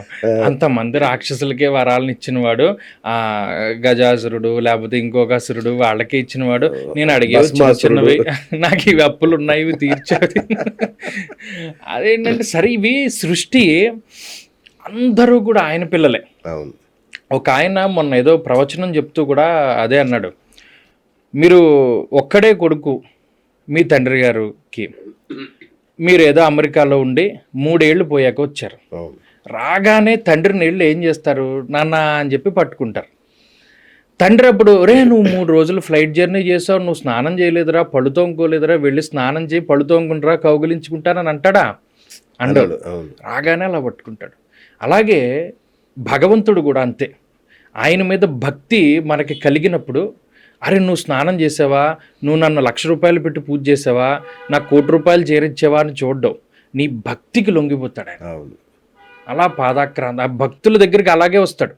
మీకు గుగ్గిలం నాయనార్ అని ఒక నాయనారు ఉంటాడు. ఆయన ఏమి చేయడు, శివుడు కనబడితే గుగ్గిలం వేస్తాడు. సుగంధిం పుష్టివర్ధనం, సుగంధిం పుష్టివర్ధనం అంటాడు. అంటే ఏంటి, శివుడు వచ్చినప్పుడు గొప్ప సుగంధం వస్తుంది, నేను ఈ గుగ్గిలం వేసేస్తాను శివుడు వచ్చినట్టే అని చెప్పి అలా ధ్యాన స్థితిలో ఉండిపోయి సమాధిలోకి వెళ్ళిపోతాడు. శివుడు చూస్తాడు ఈయన, అరే ఇంత యోగులు ఋషులు వీళ్ళందరూ ఇంత తపస్సు చేస్తున్నారు, వాళ్ళకి సమాధి స్థితి రావట్లేదు, ఒక పొగేసి వీడు సమాధిలోకి వెళ్ళిపోతున్నాడరా, వీడిని టెస్ట్ చేద్దామనుకుంటాడు ఆయన. ఒకసారి ఏం చేస్తాడు, ఈ తిండి ఏముంది, ఇంక ఈయన సుగంధం పుష్టివర్ధనం అంతే అలా కూర్చుంటాడు, ఇంకేం చేయడు. ఎంతకాలం వెళుతుంది. సరే భార్య అనుకూలవతి, ఏమంటే ఇంకేం లేదు మనకి తినడానికి, ఈ మెడలో ఉన్న మంగళసూత్రాలు అవి నేను పసుపు తాడు కట్టుకుంటాను, మీరు పట్టుకెళ్ళిపోండి, ఇవి అమ్మేసి పిల్లాడికి ఆకలిస్తుంది ఏమన్నా పట్టరా అంటే, ఈయన సరే కదా అని వెళ్తాడు. వెళ్ళి ఆ నగలు అమ్మేస్తాడు, డబ్బు తెచ్చుకుంటూ ఉంటాడు. శివుడు ఓ పెద్ద గుగ్గిలం బండిలో వేసుకుని, గుగ్గిలం అంటే గుగ్గిలం ఇంకెక్కడా లేదు, ఇవాళ ఇదిగో ఇదే లాస్ట్ స్టాకు, ఇది పోతే మళ్ళీ 1-2 నెలల వరకు లేదు అని అమ్ముతాడు. ఇటు చేతిలో డబ్బు ఉండి, అయ్యో బాబో ఇంకా గుగ్గిలం లేకపోతే ఎలాగరా అని చెప్పి మొత్తం ఈ డబ్బు అంతా పట్టుకెళ్ళిపోయి ఆ బండి ఇంటికి తెచ్చేసుకుంటాడు. పోనీ తెచ్చుకున్నవాడు రోజు కొంత వేసుకుంటాడా? రోజు ఇంత ఇస్తేనే మనకి అంత శివుడు సుగంధం పుష్టివర్ధనం అంత స్మెల్ వస్తుంది, మొత్తం ఒకేసారి వేసిస్తే నిజంగా శివుడు వచ్చినంత ఫీలింగ్ ఉంటుంది కదా అని చెప్పి మొత్తం గుగ్గిలం అంతా ఒకేసారి అంటించేస్తాడు. ఇల్లంతా పొగ. వీళ్ళందరికీ ఏంటంటే ఇంకా ఆకలితోటి వాళ్ళు ఇంకా ఉండలేక వాళ్ళు ఇంకా చతికిలు పడిపోతూ ఉంటారు. ఈయన ఎలాగే కూర్చుంటాడు, సుగంధం పుష్టివర్ధనం అని. పరిగెడతాడు శివుడు అక్కడి నుండి, అర్యబాబోయ్ కుబేరా నువ్వు పరిగెట్టు గమ్ముని, వాడు ఈ డబ్బు కూడా తగిలేసాడు మొత్తం సుగంధం పుష్టివర్ధనం నా కోసం, నువ్వు వెళ్ళు, వాళ్ళకి కావలసినవన్నీ ఇచ్చే ముందు వీడి భార్యని వీడి కొడుకుని కాపాడు, వాళ్ళు ఆకలి లేక చచ్చిపోయేలా ఉన్నారు, నువ్వు వెళ్ళు, నేను వీడి దగ్గరికి వెళ్తానని ఆయన పరిగెట్టుకుంటూ వచ్చి, ఒరే నాన్న లేవరా నేనే వచ్చానరా అంటే, నిజాన్ని ఇంకా సుగంధం వస్తుంది కదా, సుగంధం పుష్టివర్ధనం సుగంధం, నిజమేరా నేనేరా వచ్చాను, సుగంధం వచ్చిందిరా, నువ్వు లేరా లేచి వాళ్ళకి ఏదైనా పెట్టు. ఎంత పవర్. ఇప్పుడు మీరున్నారు, నాకు ఏదైనా కావాల్సి వచ్చింది, ఆయన గమ్ము నువ్వు పట్టుకెళ్ళి అన్నం పెట్టు, ముందు ఇక్కడ సేదది ఏదో, అలాగా కుబేరుణ్ణి పంపుతాడు ఫస్ట్. వాళ్ళ భార్యకి వాడి పిల్లాడికి ఏదో ఒకటి పెట్టరా బాబు, నువ్వు వెళ్ళి వాళ్ళకి కావాల్సిన సదుపాయాలు చేసి వాళ్ళని కూర్చోబెట్టి వీడిని నేను తీసుకొస్తానంటాడు. ఎంత భక్త సులభుడు అండి శివుడు. అలాగా ఒక ఆయన నాయనార్లు, వీళ్ళు 63 నాయనార్లు రోజు శివుడికి గంధం అరగదీస్తూ ఉంటాడు. ఒకసారి గంధం అయిపోతుంది, ఏమో నా చెయ్యి ఉండగా గంధం ఏంటని చెయ్యి అరగదీసేస్తాడు, ఎముకంతాను పొంగిపోతాడు శివుడు. అసలు వాళ్ళ భక్తి ముందు మన భక్తి ఎలాంటిది. అలాంటి భక్తులు పుట్టారు నాయనార్లని, 63 నాయనార్లని వాళ్ళు. అలాంటి వాళ్ళందరూ ఉన్నారు మన దాంట్లో. అందుకు భగవంతుడు అందుకు వస్తాడు, అంతేగాని మనం మా అప్పులే తీర్చండి, మా అమ్మాయి పెళ్లి చేయండి అంటే రాడు. ఎందుకు వస్తాడు? అందుకనే ఉపాసనా మార్గాలు అని కొన్ని ఉన్నాయి. దీంట్లో కొన్ని ఆచారాలను కూడా వాళ్ళు ప్రవేశపెట్టడం జరిగింది. ఆ ఆచారాలను బట్టి ఆయన వస్తాడు. Okay, right. గురుగారు, ఇప్పుడు గతంలో చూసేవాళ్ళు భక్త కర్ణప్ప అని, ఇట్లా మగవాళ్ళు విపరీతంగా పూజలు చేసేవాళ్ళు ఇళ్లలో, ఆలయాల్లో. అసలు భక్తులు అంటే పురుషులేనేమో అనుకునేవాళ్ళం. ఆ తర్వాత గత కొంతకాలంగా స్త్రీలు మాత్రమే పూజలు చేయాలి, అసలు పురుషులు చేయకూడదేమో అనే స్థాయిలో స్త్రీలు పూజలు చేస్తున్నారు. అసలు ఇంట్లో ఎవరు పూజ చేయాలి, ఎవరు చేయకూడదు? చాలా మంచి ప్రశ్న అడిగారు. ఎందుకంటే ఇంటి యజమాని చేసిందే పూజ. ఖచ్చితంగా ఇంట్లో యజమానే చేయాలి. భర్త చేసినటువంటి దాంట్లో భార్యకి సగం పోతుంది, పిల్లల్ని పావలా వంతు కాపాడుతుంది, వీడికి పావలాయే ఉంటుంది. చాలా పెద్ద లాజిక్. ఎందుకంటే వివాహం చేసేటప్పుడు సంకల్పంలో వీడు చెప్తాడు, ధర్మేచ అర్ధేచ కామేచ నాతి, మోక్షంలో కూడా నీకు ఇస్తాను. ఆవిడ ఏమందా మాట, ఆవిడ అందా మాట, వీడే చెప్తాడు ఆ మాట కన్యాదానంలో. అందుకని ధర్మంలో నేను ధర్మం పాటించాను కదా, దాంట్లో నీకు సగం పుణ్యం వస్తుంది. అర్ధేచ, నా సంపాదనలో నీకు సగం వస్తుంది. మోక్షేచ, అందులో అన్నిట్లోనూ సగభాగం నీకు ఇస్తున్నానంట. ఆవిడ ఎందులోనూ ఇస్తున్నానని చెప్పదు. అందువల్ల వీడే చేయాలి పూజ. వీడు చేసిన పూజే వీడిని కాపాడుతుంది, వీడి కుటుంబాన్ని కాపాడుతుంది. అలాగే ధర్మం చాలా విచిత్రంగా ఉంటుంది. పాపం చేసినా కూడా అలాగే వెళుతుంది.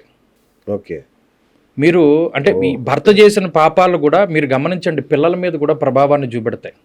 అంటే తల్లిదండ్రులు చేసిన పాపాలు, తల్లిదండ్రులు చేసిన పుణ్యాలు పిల్లల మీద ప్రభావం.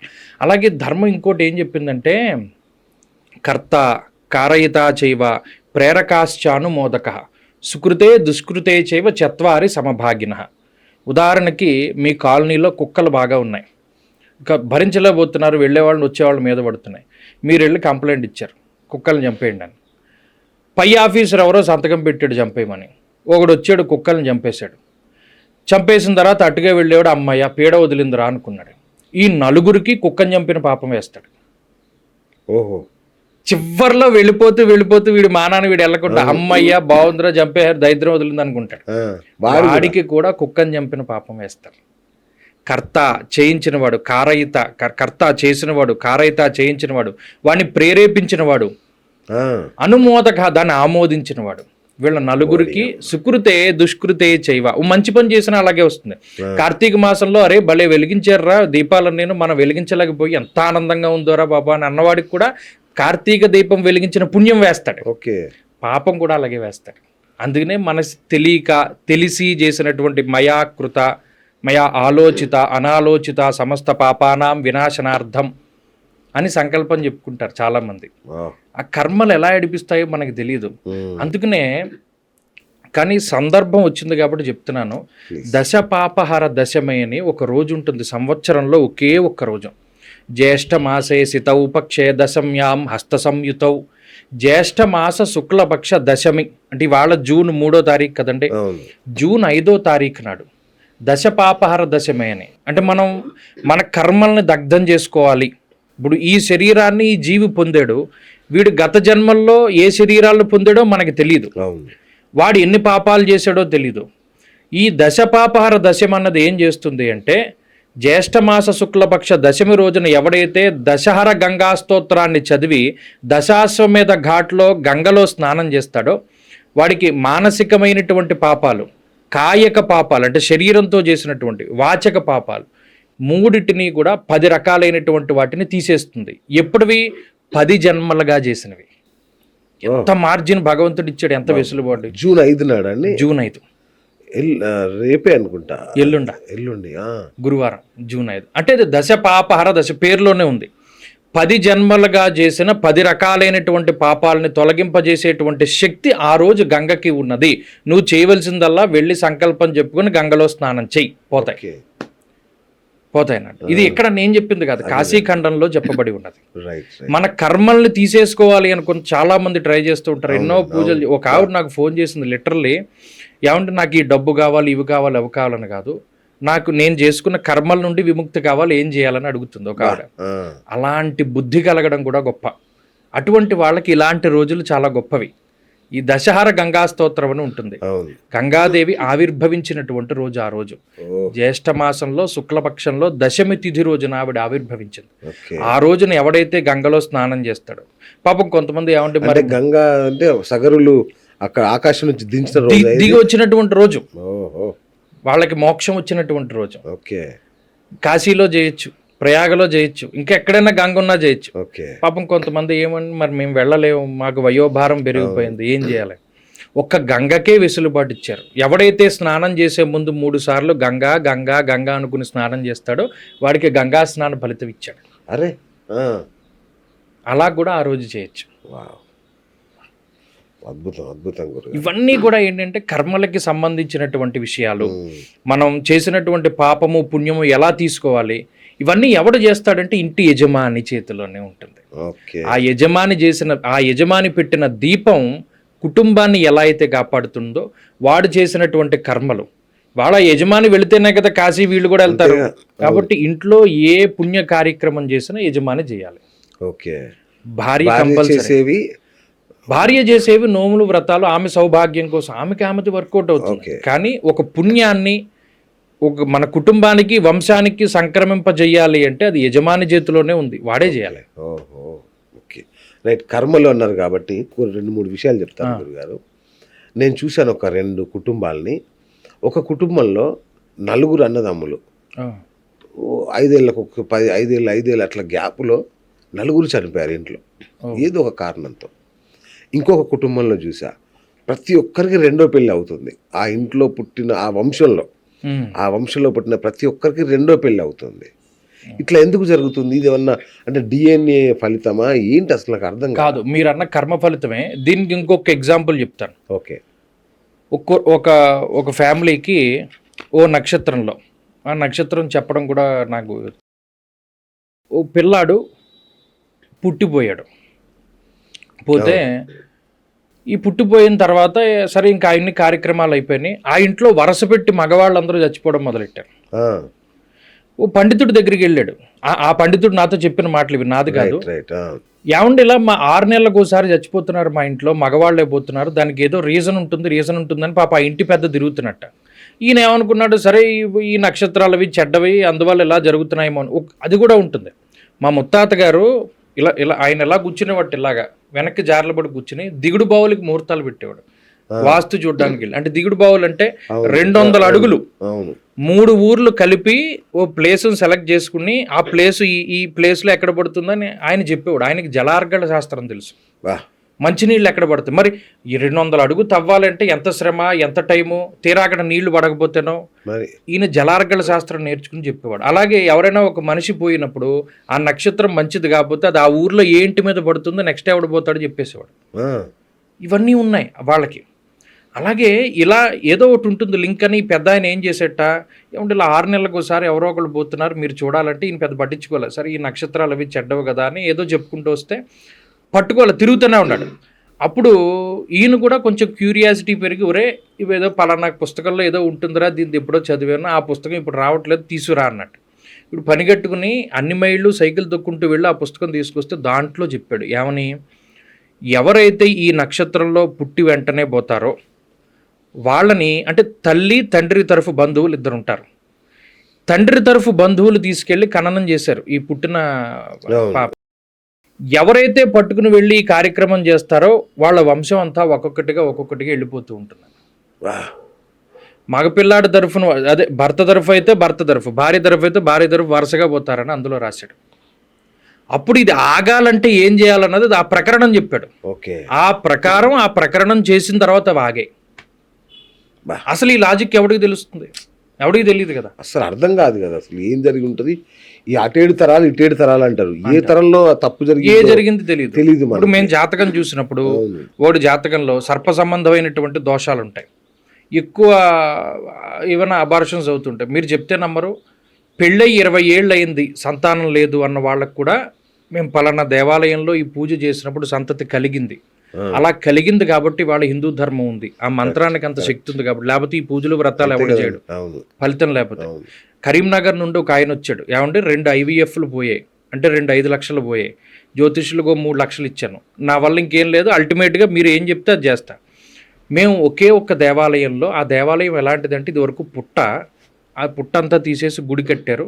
ఆ దేవాలయంలో మార్చి 23వ తారీఖు 2023 నాడు అనుకుంటా నాగబంధనం ప్రతిష్ఠ చేశాం. డిసెంబర్లో అబ్బాయి పుట్టాడు. మరి అలాంటివి ఎందుకు జరుగుతాయి? ఆ జాతకంలో ఆ దోషాలు కనబడతాయి. పలానా సర్ప సంబంధమైన దోషం ఉంది, పలానా పరిహారము లేదు, గతంలో ఏం జరిగిందో తెలియదు, దాని తాలూకు దోషాలు వెంటాడుతూ ఉంటాయి, దానికి ఏదైనా పరిహారం చేసుకుంటూ ఉంటాం. దీనికి అవే ఇలా ఈ మీరు చెప్పిన దానికి కూడా ఇంటర్లింక్డ్ ఏదో ఒకటి ఉంటుంది. అవును, అది పట్టుకోవడం మరి అది అది ఏముంటుంది ఏంటి అన్నది మనం పట్టుకోవాలంతే. Okay okay okay. సో గురుగారు ఇంకొక ఇట్లాంటిది ఇంకొక పిచ్చి సందేహం, ధర్మ సందేహం ఆడేస్తాం. యాక్చువల్గా మన ఇంట్లోకి గుడ్ల గూబ రావద్దు అంటారు కదా. ఆ గుడ్ల గూబ ఏమో లక్ష్మీదేవి వాహనం. మరి అమ్మవారు వచ్చినట్టు అనుకోవాలా, అపశకునమా, ఏం చెప్తుంది శాస్త్రం? మంచి ప్రశ్న, ఎందుకంటే ఇది నాకు అనుభవంలో ఎదురైంది. ఒక ఆయన ఫోన్ చేశాడు, ఏమంటే మా ఇంట్లోకి ఫ్రీక్వెంట్ గా గుడ్లగూబ వస్తుందండి అంటే, మంచిదే కదా అన్నాను. ఆయన కొద్దిగా కోప్పడ్డాడు. మంచిదంటారేంటంటే మీకు ఏదో తెలుసని ఫోన్ చేసాను. ఏమయ్యా నువ్వు లక్ష్మీదేవి ఇంట్లోకి రావాలని కోరుకుంటావు, ఆవిడ వాహనం వస్తే ఏంటంటే గుడ్లగూబ లక్ష్మీదేవి వాహనం అండి అన్నాడు. మరి ఆవిడ వాహనమే మరి గుడ్ల అంటే జనరల్గా ఏంటంటే కొన్ని రకాలైనటువంటి పక్షులు, కొన్ని రకాలైనటువంటి జీవులు ఇంట్లోకి రాకూడదు. ఇప్పుడు ఉదాహరణకి మీరు ఎప్పుడైనా సుందరకాండ పారాయణం చేస్తే అందులో కొన్ని దుశ్శకునాలు కనబడతాయి. వాళ్ళు చెప్తారు మా ఇంటిలో ఉన్నటువంటి ఆగ్నేయ భాగంలోకి అంటే లేదైనా వంట చేసుకునే ప్రాంతంలోకి పాములు కూడా వస్తున్నాయి అంటారు. ఎప్పుడూ కూడా వంటింట్లోకి పాము రాకూడదు, అది ఇంట్లో ఏదైనా ఒక అరిష్టాన్నో మరణాన్నో సూచిస్తుంది. అందుకని సుందరాకాండలో పర్టికులర్గా చెప్తాడు ఇలా వాళ్ళ ఇళ్ళలోకి ఇలా విష సర్పాలు అవి వస్తున్నాయి, ఇవంతా దుశ్శకునాలు అని. వాస్తురీత్యా మన ఇంట్లో ఉండేటువంటి ఎనర్జీ అది పాజిటివ్గా ఉంటే పాజిటివ్ వాటిని ఆకర్షిస్తుంది, నెగిటివ్గా ఉంటే నెగిటివ్ వాటిని ఆకర్షిస్తుంది.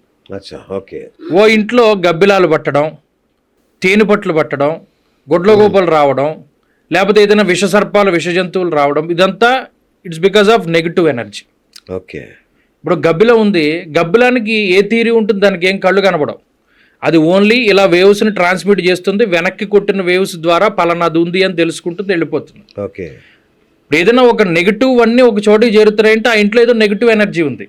అప్పుడు మేము ఏం చెప్తాం, ఓకే పలానా గుడ్లగూబ వచ్చిందంటే అది శ్మశానాల్లో తిరిగేది కదరా బాబు, అందుకని నువ్వేం చేస్తావంటే పలానా ఈ క్రతువు చేసుకో, ఆ క్రతువు చేయడం వల్ల నీ దాంట్లో ఉన్న నెగిటివ్ ఎనర్జీ పోయి పాజిటివిటీ వస్తుంది.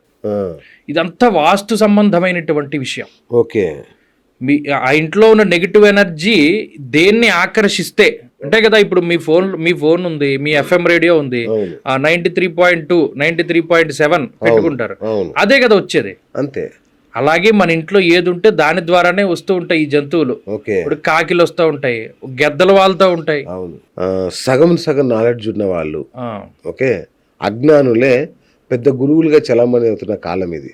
అంటే ఏం తెలవకుండా ఏం రాని వాళ్ళు కూడా మేము బాబాలం, గురువులం, ఆస్ట్రాలజర్స్ అని చలామణి అవుతున్న కాలం ఇది. అది సమస్య. జనాలకు ఎవరిని నమ్మాలి, ఎందుకు నమ్మాలి తెలియట్లేదు. ఇప్పుడు క్లారిటీ వచ్చింది కదా. ఈ న్యాయాలు ఉంటాయి. అంటే ఆ తత్వము, ఆ తాబేలుకు ఉండే తత్వం అదే ఈ గురువు శిష్యుడి మధ్యలో ఉంటుంది. ఎప్పుడైతే ఈ తత్వం తెలుసుకున్న ఒక గురువును పట్టుకున్నాడో ఆయన 3 రకాలుగా కాపాడతాడు. ఆయన థాట్స్ ద్వారా కాపాడతాడు. అది కూర్మ కిషోరము. అలాగే మర్కటి కిషోరం. ఒక్కొక్కసారి నువ్వే పట్టుకోవాల్సి వస్తుంది గురువుని. అంతేగా. బాగా పీక్కి వెళ్ళిపోయిన తర్వాత మనం ఇంకెవరిని పట్టుకోకర్లా, ఆయనే మనల్ని పట్టుకుంటాడు. ఆ పిల్లి నోట్లో గడిచిపోయినట్టు పిల్లల్ని ఆయనే మనల్ని పట్టుకెళ్ళి ఎక్కడ పెట్టాలో అక్కడ పెడతాడు. అది లెవెల్స్ అనమాట. అది అక్కడ వచ్చింది తాబేలు. ఇప్పుడు సాయిబాబా గుళ్ళో ఎవరు వెళ్ళినా తాబేలు చూస్తే ఈ మాట గుర్తు రావాలి. అంతేగా. ఇప్పుడు గుర్తు పెట్టుకుంటారు, వెతుకుతారు కూడా. సాయిబాబా గుళ్ళో తాబేలు ఉందా లేదా కూడా చూస్తారు. నిజంగా నేను ఎప్పుడు చూడలేదు. అంటే షిరిడి కూడా వెళ్ళొచ్చాను కానీ నేను ఎప్పుడు గమనించాల. మనకు ఆ తోపులాట అదే సరిపోతుంది మనకి. తాబేలు పెడతాడు ఎదురుగుండా. అంటే ఆ గురువు శిష్యుడు ఎక్కడున్నా ఆయన థాట్స్ ద్వారా కాపాడుతాడని. మా గురువు గారు అలాగే చేసేవాడు. ఆయన ప్రతిరోజు చేసే అభిషేకంలో ఖచ్చితంగా శిష్యుల పేర్లు చెప్పేవాడే. బా అంత శిష్యులు అంటే అంత ఇష్టం, బా బా బా బా అలా కాపాడతారు. నైస్. తర్వాత ఇంకొకటి గురుగారు, ఈ మధ్య హోమ్ టూర్లు అనేవి ఎక్కువైపోయినాయి. ఎక్కడ చూసినా హోమ్ టూర్లు, సెలబ్రిటీలు విచ్చలవిడిగా వాళ్ళ ఇల్లు చూపించేసి వాళ్ళ ఇంట్లో ఉన్న ప్రతిదీ చూపించేస్తున్నారు. అవును, తర్వాత మనం కూడా బంధువులు రాగానే అవును, మనం కూడా మామూలుగా మనకు ఒక క్యూరియాసిటీ, రండి మా ఇల్లు చూడండి, అవును, ఇది చూడండి, మా దేవుడి గుడి చూడండి, టెంపుల్ అన్ని చూపించేస్తాం. అవును, అసలు ఆధ్యాత్మిక పరంగా కానీ మామూలుగా కూడా అవును. ఏది చూపించాలి ఏది చూపించకూడదు అనే ఏమైనా నియమాలు ఉన్నాయా గురుగారు? చాలా మంచి ప్రశ్న అండి. గురుగారు నవగోప్యో మనీషినః, ఒక మనిషికి 9 అతి రహస్యమైనటువంటి విషయాలు ఉండాలి. ఓ ఆయుర్విత్తం, గృహశ్చిద్రం, మంత్రం, ఔషధ సంగమం, ఓకే. దానం, మానాభిమానశ్చ నవగోప్యో మనీషినః అన్నారు. ఆయుర్విత్తం, ఆయుర్దాయం. మీ వయసు ఎంత అంటే బిఎస్ గారు చెప్పకూడదు, చెప్పకూడదు. ఓకే. చెప్పకూడదు ఒరిజినల్గా. వావ్. విత్తము, మీకు ఎంత ఆస్తుందండి చెప్పకూడదు. గృహశ్చిద్రం, మీ ఇంట్లో ఉండే ప్రాబ్లము. చాలా మంది చేసే పొరపాటు ఏంటంటే మా ఇంట్లో ఉండే సమస్య ఇది అని 10 మందితో చెప్పుకుంటారు. అయ్యో మావిడ తిడుతుంది కొడుతుందని మొదలుపెట్టి వెళ్తూనే ఉండరు. అవును. ఒరిజినల్గా ఇంట్లో ఉండేటువంటి గృహశ్చిద్రం ఎవరికి చెప్పకూడదు అన్నాడు. ఓకే. దానిలో వీటన్నిటికీ కారణాలు కూడా నేను చెప్తాను. గృహశ్చిద్రం, మంత్రం, మనం ఏ మంత్రం ఉపాసన చేస్తున్నాము, మనం ఏ దేవుడిని ఆరాధన చేస్తున్నాము అనేటువంటి విషయాన్ని అసలు చెప్పకూడదు అన్నాడు. ఓ చాలా మంది ఏం చేస్తారు, నేనండి పలానా ఇది మంత్రం చేస్తున్నా. ఈ మధ్యన గొప్ప విచిత్రం ఏంటంటే ఈ ఉపాసకులు ఆ ఉపాసకులను పెట్టుకుంటున్నారు బోర్డు. అవును. అసలు ఒరిజినల్గా మనం చేసే ఉపాసన ఎవరికి చెప్పకూడదు. ఓకే. మంత్రం అది గోప్యంగానే ఉండాలి. ఒక ఆయన ఉంటాడు, మీరు శ్రీ గురు చరిత్ర లేకపోతే ఇంకో శ్రీపాద శ్రీవల్లభ చరితామృతంలో చదివితే తెలుస్తుంది.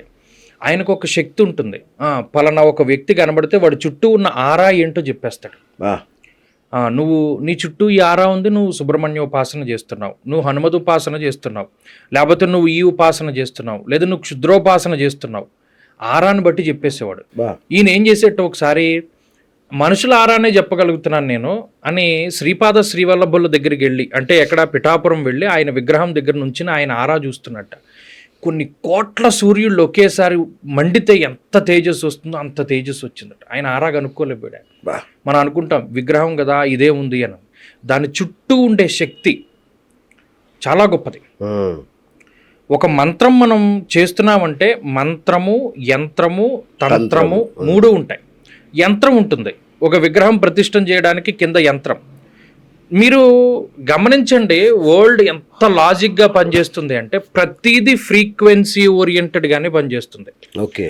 మనం ఆఖరికి ఏదైనా పూజ చేసేటప్పుడు కలశాలు పెట్టుకుంటాం కదా, ఆ కలశంలో టోపీ పెట్టి దాంట్లో నీళ్లు పోసి పైన కొబ్బరికాయ పెట్టి కలశం పెడతాం. ఈ పక్కన కూర్చున్నవాడు మంత్రం చదువుతాడు. వీడిలో ఉన్నటువంటి ఆ ఫ్రీక్వెన్సీ ఆ పైన ఉన్నటువంటి పైన ఫ్రీక్వెన్సీ తిరుగుతూ ఉంటుంది మన చుట్టూ. ఏ గ్రహానికి మంత్రం చెప్తున్నాడో ఆ గ్రహం మంత్రంతో అది కనెక్ట్ అవుతుంది. దాన్ని వీడు యంత్రంలోకి ఆరాధన చేస్తున్నాడు, ఆ కలశంలోకి ఆరాధన చేస్తున్నాడు. అంటే ఈ శక్తి ఆ శక్తిని పిలుచుకొస్తుంది కిందకి. వీడు ఆరాధన చేసిన ప్రాంతం అంతా కూడా ఆ శక్తి వ్యాపించి ఉంటుంది. దాంట్లో నవధాన్యాలు పెడతాడు, ఆ గ్రహానికి సంబంధించినవన్నీ పెడతాడు, వ్యాపించు. ఇది అయిపోయిన తర్వాత వీడు వెళ్ళి హోమం చేస్తాడు. దాని నుండి శక్తి వీడికి వస్తుంది. అక్కడంతా శక్తి కేంద్రంగా పనిచేస్తుంది. గుడి కూడా చూడండి, పైన కలశం ఉంటుంది. వీడు లోపల గర్భగుడిలో ఏ దేవతామూర్తిని అయితే పెట్టుకున్నాడో ఆ మూర్తి శక్తి నిరంతరం ఆ కలశంతో ఈ విగ్రహం కింద ఉన్నటువంటి శక్తితోటి కనెక్ట్ అయి ఉంటుంది. కింద రాగిరేకులు పెడతారు. మన సిమ్ కార్డు ఎంత ఉంది, దానికన్నా పెద్ద సైజు ఉంటాయి రాగిరేకులు. మరి సిమ్ కార్డుకే అంత నెట్వర్క్ ఉంటే రాగిరేకు అంత విశాలంగా అంత పొడుగ్గా ఉన్న దానికి ఎంత పవర్ ఉండాలి. ఆ పైన శిఖరం రాగి, ఆ రాగి నుండి ఈ మూల విరాట్కి శక్తి వస్తుంది. వచ్చిన శక్తి ఈ బ్రాహ్మడు సేమ్ అదే ఫ్రీక్వెన్సీతో మంత్రాలు చదివి ఈ లోపల నుండి పట్టుకెళ్తాడు. వీడు వాడే తీర్థము, ప్రసాదము, లేదా వీడి బాడీ ద్వారా శటగోపము అనేటువంటిది కూడా ఒక ఎనర్జీ ట్రాన్స్ఫరింగ్ మిషనే. వీడు తీసుకెళ్ళి నెత్తిమే పెడతాడు, బ్రహ్మరంధ్రం మీద పెడతాడు ఇలాగా గుడికి వెళ్ళినప్పుడు. మీకు అందుకనే ఇదంతా కూడా అలా గుడంతా ట్రాన్స్మిట్ అవుతుందా.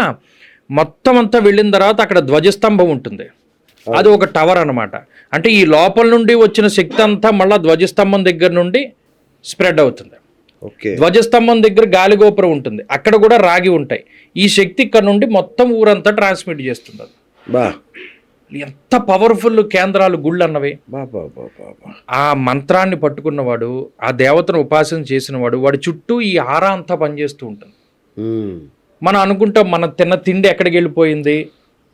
మీరు వాళ్ళ పొద్దున టిఫిన్ చేశారు, పూరి తిన్నారు, ఆ పూరి రేపు పొద్దునకి బయటికి వెళ్ళిపోయిందని మీరు అనుకుంటారు. వెళ్ళదు. ఆ పూరి అన్నది ఒక 7 రోజుల తర్వాత రసం కింద మారుతుంది. దీంట్లో ఉన్న శక్తిని పూర్తిగా లాగి రసం కింద మారుతుంది. ఆ రసం ఇంకో 7 రోజులకి రుధిరం అవుతుంది, అంటే రక్తం అవుతుంది. అది ఇంకొక 7 రోజులకి మాంసం కింద మారుతుంది. అది ఇంకొక 7 రోజులకి మేధస్సు కింద మారుతుంది. అది ఇంకొక 7 రోజులకి అస్థి అవుతుంది. ఇంకో 7 రోజులకి అస్థి మధ్య అవుతుంది.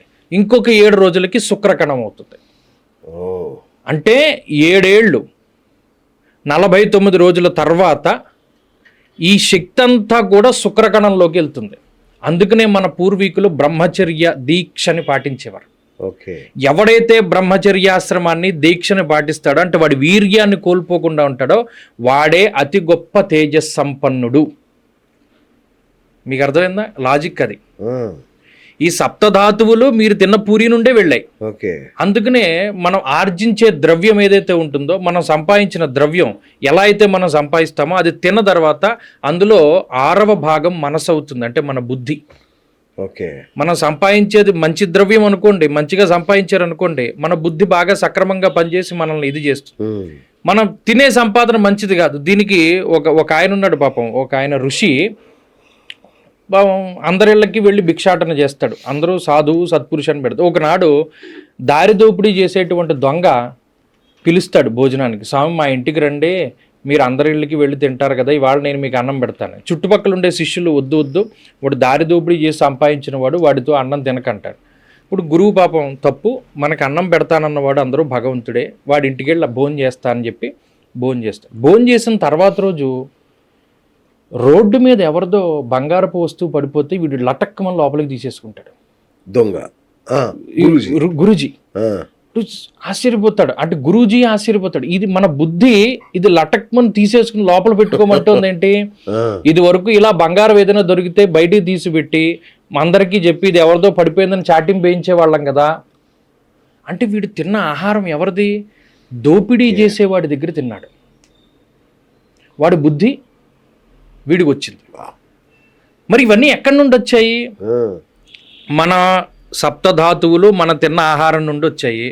మన ఆహారం ఎలా వచ్చింది? మన చుట్టూ ఉన్నటువంటి ఆరా అంతా కూడా ప్రభావితం చేస్తుంది. ఎవడు మనతో కలవాలి, ఎవడు మనతో కలవకూడదు. ఈ మంత్రం ఏదైతే ఉన్నదో, అందుకని ఇదంతా ఎందుకు చెప్పవలసి వచ్చిందంటే, మనం ఉపాసన చేసేటువంటి దేవుడి యొక్క మందిరాన్ని ఎవరికి చూపించకూడదు. మంత్రం ఇంట్లో మీరు అడిగిన ప్రశ్న. ఔషధ సంగమం, మీరు ఏ మందు వాడారు అది ఎవరికి చెప్పకూడదు.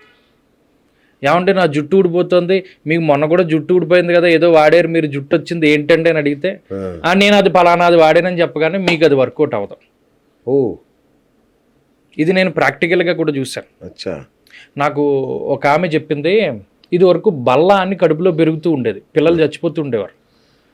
ఒక ఆమె పాపం ఇలాగే వాళ్ళ పుట్టిన పిల్లాడికి కడుపులో బల్ల కింద వస్తే ఏదో మందు వాడేది, వాడికి తగ్గింది. ఇంకొక ఆమె వచ్చి మేము నీకు తగ్గింది కదా, మా వాడికి కూడా చెప్పవే అని చెప్తే ఈ మందు వీడికి పనిచేయడం మానేసి. అలా అని మనకు వర్కౌట్ అయింది, మిగతా వాళ్ళకి చెప్పొద్దని కాదు. మంత్రం ఔషధ సంగమం, మనం ఏ ఔషధాన్ని స్వీకరిస్తున్నామో దాన్ని గోప్యంగా ఉంచమన్నాడు. అవసరమైతే తప్పితే చెప్పొద్దన్నాడు. ఒకటే అందరికీ పడుతుందని గ్యారంటీ లేదు. దానం, మనం ఏం దానం చేసామో చెప్పొద్దన్నాడు. మానాభిమానస్య, మన మానం ఏంటి, మన అభిమానం ఏంటి చెప్పొద్దన్నాడు. ఈ 9ని గోప్యంగా ఉంచుకోమన్నాడు. ఆయుర్విత్తం గృహశ్చిద్రం మంత్రం ఔషధ సంగమం దానం మానాభిమానస్య నవగోప్యో మనీషిణ. ఇప్పుడు మన ఇంటికి ఎవరైనా వచ్చాం, మామూలుగా మీ ఇంటికి నేను వచ్చాను అనుకోండి, డైరెక్ట్గా వీళ్ళని తీసుకుపోయి అన్ని బెడ్రూముల్లోనూ అన్నీ చూపించకూడదు. లోపల ఏముంది వీడికి తెలిసిపోతుంది, పరిస్థితులు తెలిసిపోతాయి కదా. అందుకనే ఒరిజినల్గా మీరు అన్న ఈ హోమ్ టూర్లు అవన్నీ కూడా చాలా పొరపాటు. ఎక్కడంటే వీళ్ళకి ఎంత ఉంది, వీళ్ళ ఆదాయం ఇది, లేకపోతే వీళ్ళు ఉపాసించే దేవత ఇది, ఇవన్నీ దానివల్ల బయటపడతాయి. ఇది శాస్త్రోక్తంగా. ప్రాక్టికల్గా ఎవడైనా దొంగతనం చేయాలంటే అన్ని మనమే చూపించినట్టు కదా. మన ఇంట్లో ఎన్ని డోర్లు ఉన్నాయి, మ్యాపింగ్ చక్కగా ఇచ్చినట్టు. ఒక ఆయన అలాగే టుడే గోయింగ్ టు ఈ ఊరని పెట్టుకుంటాడు ఫేస్బుక్ లో, సాయంత్రానికి ఎవడో వచ్చి దొంగతనం చేస్తాడు. మనమే కదా వాడి చేతికి ఇచ్చిన. ఒరిజినల్ గా కూడా అలా చూపించకూడదు, ఓకే, గోప్యత ఉండాలి. సరే. ఇప్పుడు మనకు వాస్తు జ్యోతిష్యం అనేది ఒక గొప్ప శాస్త్రం అయితే వాస్తు కూడా అంతకు మించిన గొప్ప అద్భుతం. సో మీకు ఆ రెండిట్లో కూడా ప్రావీణ్యం ఉంది, అది మాకు ఇంకా చాలా సంతోషం. మా ప్రేక్షకులకి అంటే నేను చాలా మందికి చెప్తుంటాను, గురువు గారిని మీ ఇంటికి తీసుకెళ్ళండి ఎప్పుడైనా కుదిరితే. ఇంటికి తీసుకెళ్తే ఇంటి వాస్తు చూసి మీ జాతకాలు చెప్పి దాని రెండింటి సంగమం అంటే ఎట్లా ఏం చేసుకోవాలి అనేది చెప్తారని నేను చెప్తుంటాను. అది కరెక్టే నా గురుగారు. అంటే ఇంటి వాస్తు మన జాతకాన్ని ప్రభావితం చేస్తుందా? 100%. అవునా? 100%. నాకు చాదస్తం ఎక్కువ. మీరు ఏదైనా అనుకోండి, మా నాన్న నన్ను అందుకు తిడతారు, అన్నీ అందరికీ సాగవు, నువ్వు నీ అంత చాదస్తంగా ఉండకూడదంటే. మరి అది నాకు జన్మతా వచ్చిందో లేకపోతే నాకు చదువు చెప్పిన గురువుల వల్ల వచ్చిందో తెలియదు. ఇది ఇలాగే ఉండాలి. ఉదాహరణకి ఈశాన్యంలో గుమ్మం పెట్టడం తప్పు. మీరు ఎక్కడైనా చూడండి, ఈ మధ్య కాలంలో బాగా పెరిగిపోయిన సంస్కృతి ఏంటంటే ఈశాన్యంలో గుమ్మం పెట్టడం. ఎందుకు? ఈశాన్యం ఓపెన్ ఉంటే మంచిది అని అనుకుంటారు, కానీ అది చాలా పొరపాటు. ఈశాన్యంలో ఎవడికి గుమ్మం ఉందో వాడే సమస్తమైనటువంటి రోగాలని, ఇబ్బందుల్ని, డబ్బు సమస్యల్ని అనుభవిస్తూ మానసికంగా ప్రశాంతత లేనివాడిగా ఉన్నారు. ఎందుకు?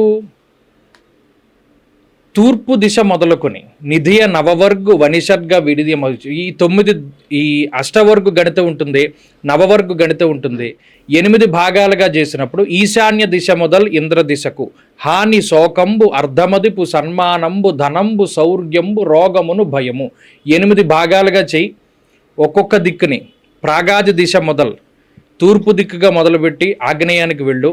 మొదటి భాగంలో హాని, రెండవ భాగంబు శోకంబు, హాని శోకంబు అర్ధమదిపు సన్మానం అంటే 3వ పార్ట్లో కానీ 4వ పార్ట్లో కానీ గుమ్మం పెట్టాలి. పూర్తి ఈశాన్యంలో గుమ్మం పెట్టినవాడు చాలా ఇబ్బంది పడతాడు. ఓకే, అచ్చా, పూర్తి ఈశాన్యంలో పెట్టకూడదు, అసలు పెట్టకూడదు, చాలా ఇబ్బంది. ఎందుకు? ఈశాన్యము అనేటువంటిది చాలా పవిత్రమైనటువంటి స్థానం.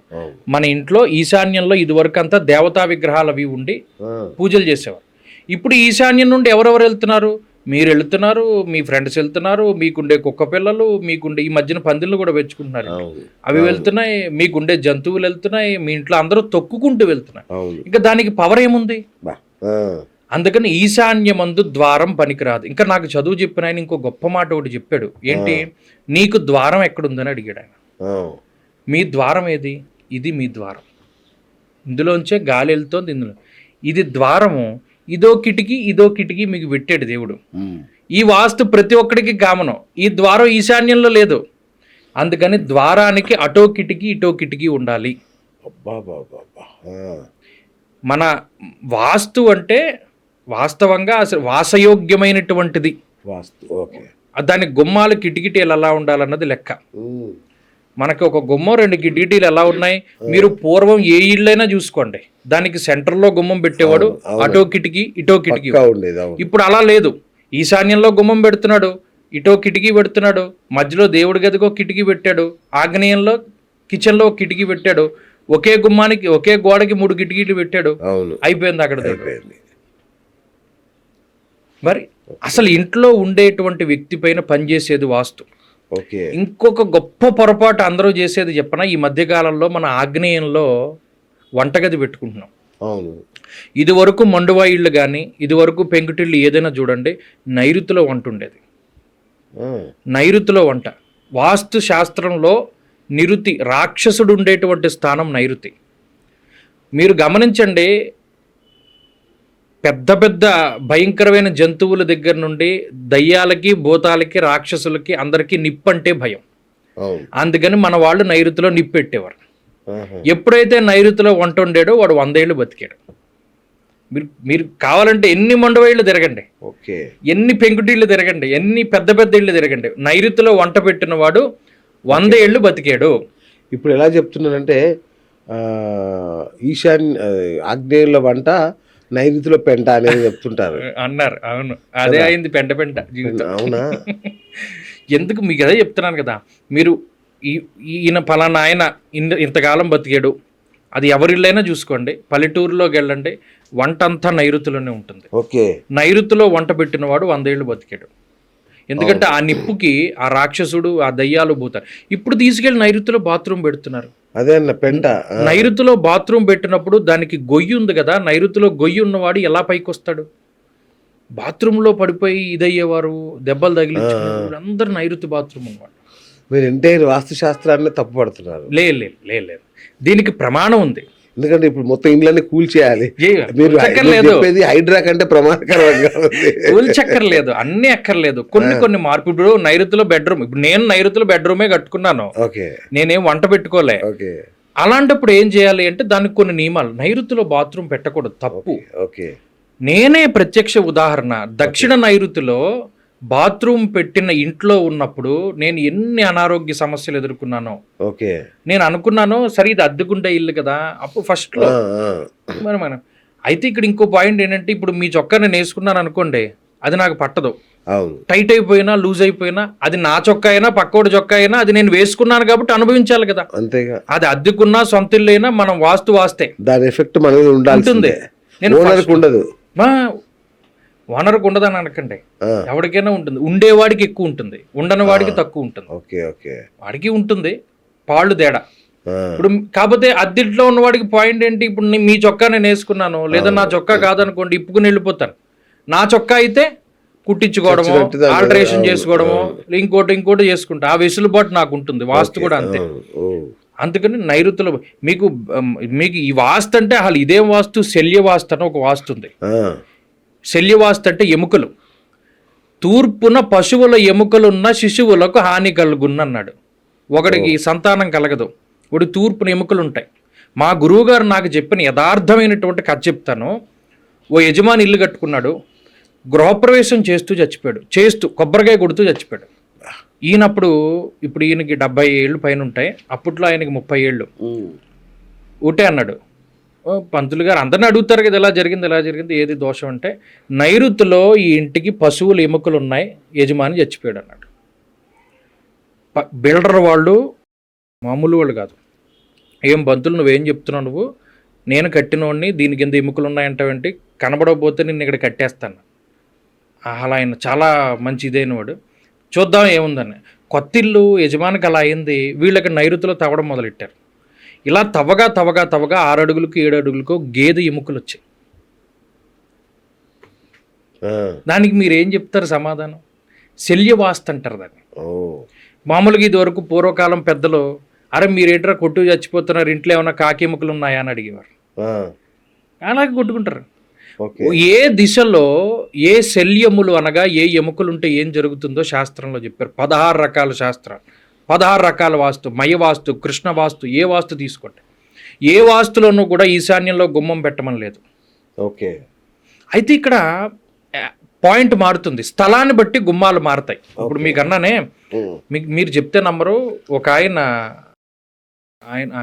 పెద్ద ఎమ్మెల్యే స్థాయిలో ఉన్న వ్యక్తి, ఆయన వాస్తు చెప్తే నేను ఆశ్చర్యపోయాను. ఏంటి ఒక ఎమ్మెల్యేకి ఇంత వాస్తు నాలెడ్జ్ ఉంటుందా? నేను శ్లోకంతో చెప్తున్నాను, ఆయన మామూలుగా చెప్తాడు, అంతే తేడా. ఇంట్లో ఉండే చెట్లు, ఇంట్లో పెరిగే చెట్లు దగ్గర నుండి వాస్తు పనిచేస్తుంది. అయ్యి బాబాయ్, అలా ఆయన రీసెర్చ్ చేసిన విషయాలు చెప్తుంటే నేను తెల్లబోయాను. నేను చూసి మీకు అలా ఎంత టైం ఎక్కడ ఉందండి, మీకు ఇలా ఉంది. పెద్ద స్థలం ఉందండి గురువు గారు, ఈశాన్యంలో ద్వారం పెడితేనే కదా స్థలానికి సెంటర్ ద్వారం అవుతుంది, అప్పుడు పెట్టుకోవచ్చా? నిజానికి పెట్టుకోవచ్చు, అప్పుడు పెట్టచ్చు. బాగా స్థలం పెద్దగా ఉన్నప్పుడు ఈశాన్యంలో ఇంటికి ద్వారం పెట్టుకుంటే స్థలానికి సెంటర్ అవుతుంది అన్న కాన్సెప్ట్ కొంత వర్కౌట్ అవుతుంది. అలా వాళ్ళ వాస్తు మీద వేరియస్ ఇది ఉన్నాయి. సో అట్లా ఓకే.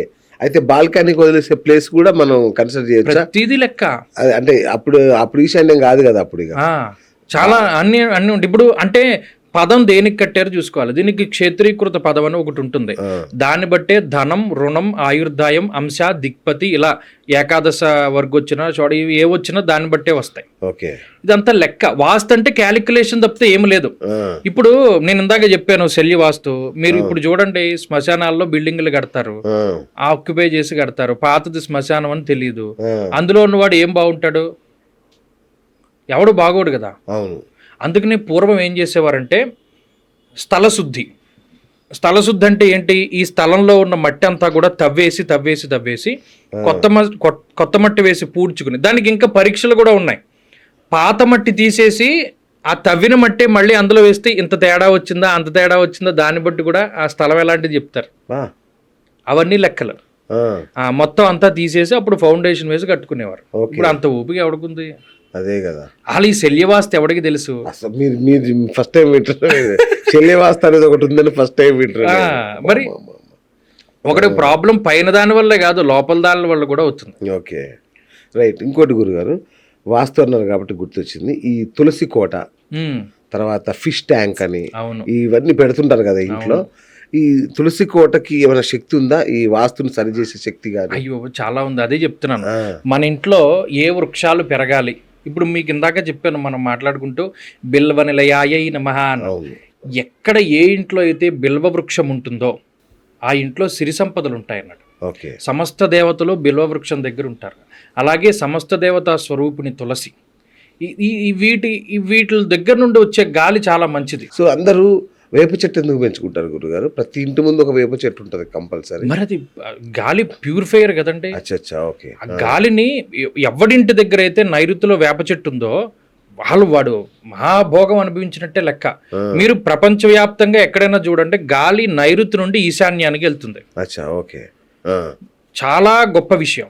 నైరుతి మూసి ఉండాలి అని ఎందుకన్నారు? ఇది వరకు నైరుతిలో వంట పెట్టుకునేవాళ్ళు, అది ఆరిపోకుండా ఉండాలని నైరుతి ముయ్యాలనేవారు. అచ్చా, ఓకే, ఓకే, ఓకే. నైరుతి నుండి ఈశాన్యానికి గాలి వెళ్తుంది, అందుకనే ఫస్ట్ నైరుతి ఋతుపవనాలు వస్తాయి. అవును. ఆ గాలే కదా తీసుకురావాలి. నైరుతి ఋతుపవనాలు వస్తాయి, వెళ్ళి గుద్దుకుని హిమాలయాలని మళ్ళీ వెనక్కి ఈశాన్యం నుండి వస్తుంది గాలి. తప్పితే గాలి ఇప్పుడు ఇటు రాదు. అందుకనే ఈ భయంకరమైన గాలులు మన మీద అటాక్ చేయకుండా ఉండడానికి నైరుతి మూసేయాలి. అర్థమైందా మీకు? అది కాన్సెప్ట్. సరే, ఈ వేప చెట్టు ఎప్పుడైతే నైరుతిలో ఉందో మరి దాని నుండి వచ్చిన గాలి పీల్చడం వల్లే కదా. మా ఊరు గ్రామదేవత చల్లాలమ్మ, మీరు పెనుమదం ఎప్పుడైనా వస్తే ఎంత మహిమాన్వితమైన తల్లి అంటే వేప చెట్టే. ఆ కాలంలో ఒకానొక టైంలో వేప చెట్లకి ఏదేదో వ్యాధి వచ్చి చచ్చిపోతూ ఉండే. అవునండి, అవును. ఇవాళకి కొన్ని వందల సంవత్సరాలైంది, చెట్టు ఎప్పుడు మాడిపోలేదు, చెట్టు ఎప్పుడు ఎండిపోలేదు, పచ్చగా అలా ఉంటుంది తల్లి, అలా గ్రామదేవత. మరి అలాంటిది వేపవృక్షం అమ్మవారి స్వరూపం నైరుతిలో ఉంటే దాని నుండి వచ్చే గాలి పీల్చిన వాడు వీడు ఎంత అదృష్టవంతుడు. అద్భుతం. అట్లాగే గురుగారు, సరే వాస్తు లోపాలు జరిగాయి, ఏదో జరిగిపోయింది, తెలియక చేశాము, లేదా ఎవరో చెప్తే చేశాము. వాస్తు శుద్ధి అనే ప్రక్రియ ఉంటుందా? ఉంటుంది, ఖచ్చితంగా ఉంటుంది. ఉంటుంది. ఎలా చేసుకోవాలి? కొన్ని అంటే ఇప్పుడు ఇందులో చాలా పద్ధతులు ఉన్నాయండి. కొన్ని నడుస్తూ ఉన్నటువంటివి ఏంటి అంటే, ఇప్పుడు మనం మెట్లు ఎక్కలేం, మనకు ఓపిక లేదు, లిఫ్ట్ యంత్రమే కదా, అంతే కదా. గాలి ఫ్యాన్ కావాలి, ఇలా విసునగారు ఊపుకోలేం, స్విచ్ చేస్తే ఫ్యాన్ తిరుగుతుందో యంత్రమే. అలాగే ఈ వాస్తు రీత్యా ఇల్లు కట్టుకునేటప్పుడు కట్టుకున్న తర్వాత కొన్ని యంత్రాలను స్థాపించడం. యంత్రాలంటే మళ్ళీ దాంట్లో కూడా చాలా రకరకాల మోసాలు మిగిలిన. బ్రహ్మస్థానం అండి, బ్రహ్మస్థానం అని ఉంటుందా ఇంట్లో? అదే ఉంటుంది, ఎందుకుండదు? ఇప్పుడు కొత్త కాన్సెప్ట్ ఏంటంటే, అంటే నాకు తెలిసిన కొంతమంది వాళ్ళు ఈ బ్రహ్మస్థానం ఓపెన్ అది చేసుకుంటున్నారు, కానీ ఒరిజినల్గా ఇది వరకు మండువా ఇళ్ళు అంటే అవే కదా. ఓకే. మండువా ఇళ్ళు అంటే ఏంటి? ఇంటి మధ్యలో ఉన్న స్థానాన్ని వాళ్ళు ఓపెన్ చేసుకునేవారు, దాని ద్వారా బ్రహ్మస్థానం. అదే కొంతమంది అంటే ఇది కట్టడం బట్టి ఉంటుంది. ఉదాహరణకి నేను గర్భం పెట్టుకుంటాను ఇంటికి, ఒక ఇంటికి గర్భం పెట్టాలి. గర్భం లేకపోతే ఇప్పుడు చాలా గర్భం అంటే ఎవడో కట్టట్లేదు కదా. ఈ గర్భానికి మొన్న నేను అదేదో ఊరు విజయవాడ దగ్గరలో ఆ ఇంటికి వెళ్ళా. ఆ ఇంట్లో ఉండేటువంటి వాళ్ళకి విపరీతమైన అనారోగ్య సమస్యలు ఉన్నాయి. ఏంటా అని చూసేసరికి గర్భం పెట్టినటువంటి స్థానంలో 3 గుమ్మాలు ఉన్నాయి. ఓకే. 3 అనేటువంటిది సంఖ్యామానం పనికిరాదు. ఇప్పుడు గర్భానికి ఇప్పుడు సరి సంఖ్య ఉండాలి. అప్పుడు నేను ఆ గుమ్మం పీకించేసి ఈ 2 గుమ్మాలు 2 కిటికీలు ఉంచుకోండి సరిపోతాయని చెప్పి సరి చేసి వచ్చాను. వాళ్ళు బాగున్నారు. అలా ఇంటికి గర్భం అని ఒకటి ఉంటుంది, ఆ గర్భానికి సరి సమానంగా గుమ్మాలు కిటికీలు లెక్క ఉండాలి. అలాగే ఇంటి మొత్తానికి సమానంగా ఉండాలి. ఇలా ఈ బ్రహ్మస్థానము గర్భము ఇవన్నీ ఏంటంటే ఈ కొలతల్లో భాగమే. ఇప్పుడు గర్భం ఉంది, నేను ఇక్కడే పెట్టుకోవాలని లేదు కాన్సెప్ట్, ఇంకో చోట గర్భం పెడతా, ఇంకో చోట అది మన క్యాలిక్యులేషన్ బట్టి ఉంటుంది. గర్భానికి మాత్రం ఈవెన్ గా ఉండాలి, అన్ని సరి సంఖ్యలో ఉండాలి. అది అలా ఉంటే ఏమవుతుంది? ఇప్పుడు ఉదాహరణకి ఇది మీ గర్భం కదండి, ఇదే మెయిన్, మీకు బొడ్డే మెయిన్.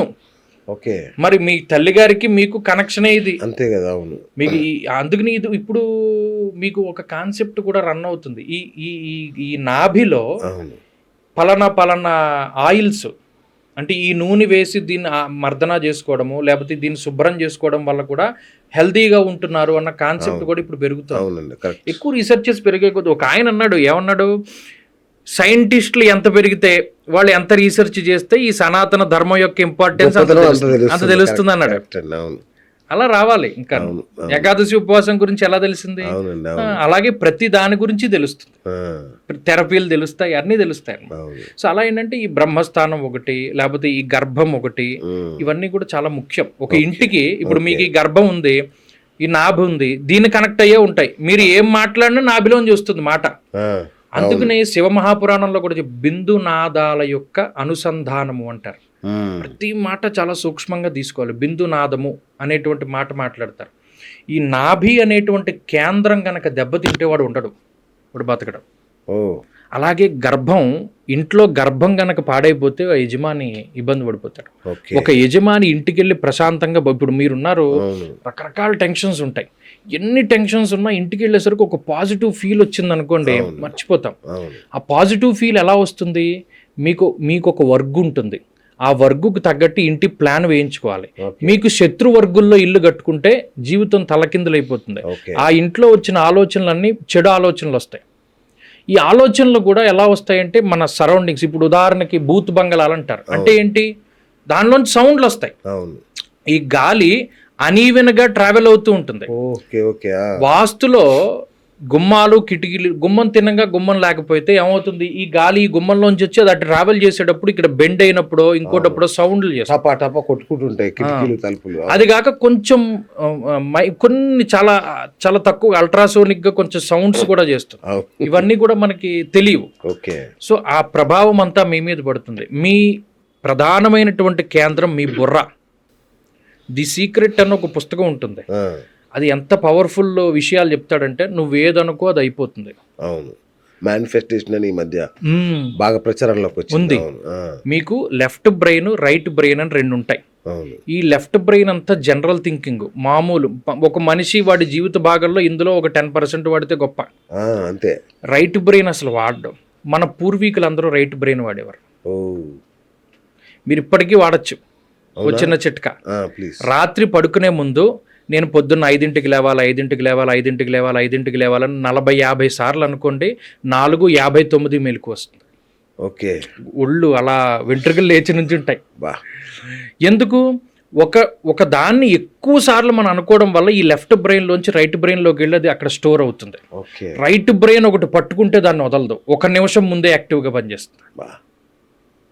మరి వేదాధ్యయనం చేసిన వాడు, గతంలో టెక్నాలజీ లేదే, డిజిటల్ లైబ్రరీస్ లేవే, కంప్యూటర్ కోర్సులు లేవే, పుస్తకాలు లేవే, మరి వీడు ఎలా చదువుకున్నాడు, ఎలా గుర్తుపెట్టుకున్నాడు, అంత వేదం, అంత విద్య, అంత సైన్స్ ఎలా గుర్తుపెట్టుకున్నాడు, అధ్యయనం.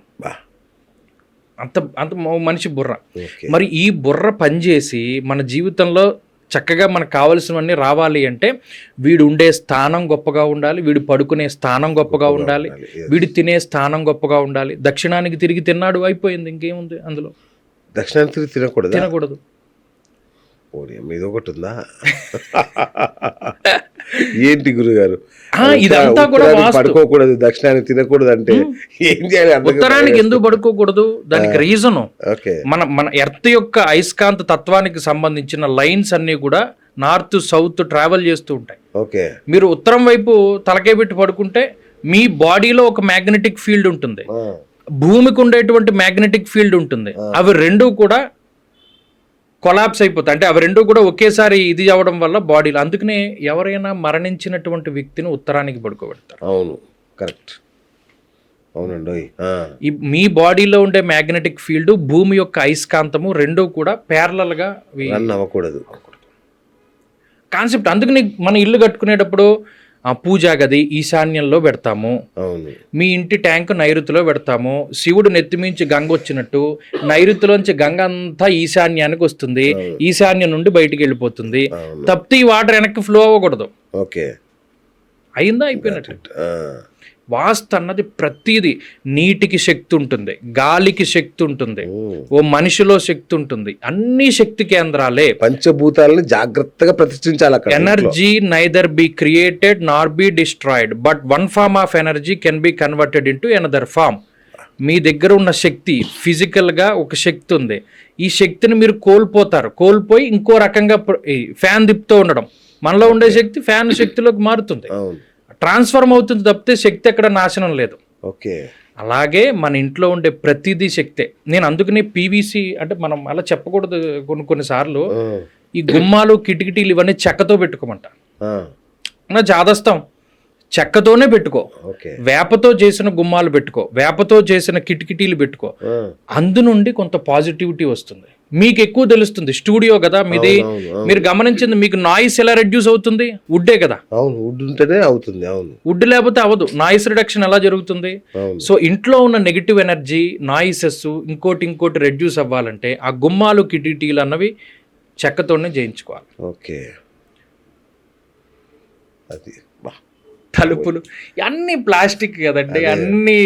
సార్ ఏదైనా ఇల్లు కట్టుకోవాలనుకున్నప్పుడు ఫస్ట్ నన్ను వాస్తు మీ దగ్గర రమ్మంటారా, ఇంజనీర్ దగ్గరికి వెళ్ళమంటారా? అదొకటి చెప్పండి, నా వల్ల కాదు. నాకు చాదస్తం ఎక్కువ. అంటే ఇప్పుడు నేను ఇప్పుడు మనం ఇంట్లో ఒక డైనింగ్ టేబుల్ ఉంది, ఆ డైనింగ్ రూమ్ అనేది ఎలా డిజైన్ చేసుకుంటామంటే, వీడు ఉత్తరానికి గానీ, తూర్పుకి గానీ, పడమరకు గానీ తిరిగి తినేలాగా, దక్షిణం వైపు వెళ్లకుండా.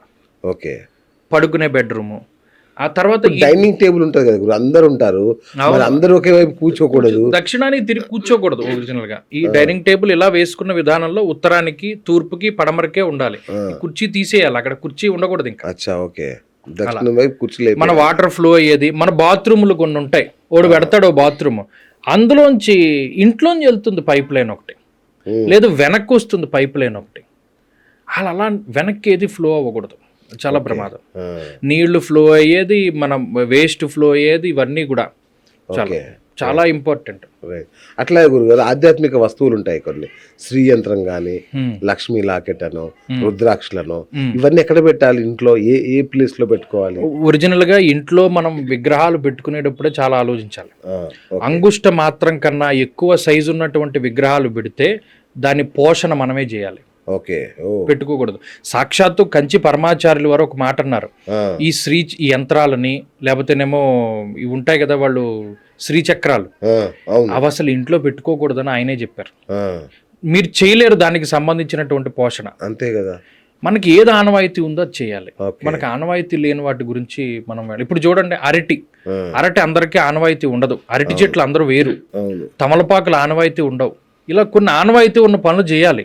అవి లేనివి కూడా చేయడం వల్లే మనం దెబ్బతిన్నాం. దీనికి కారణం ఏంటి? పెద్దవాళ్ళ గైడెన్స్ లేదు. Nuclear families, exactly. పెద్దవాళ్ళు ఉంటే పొసగదు, తల్లిదండ్రులు ఉండకూడదు.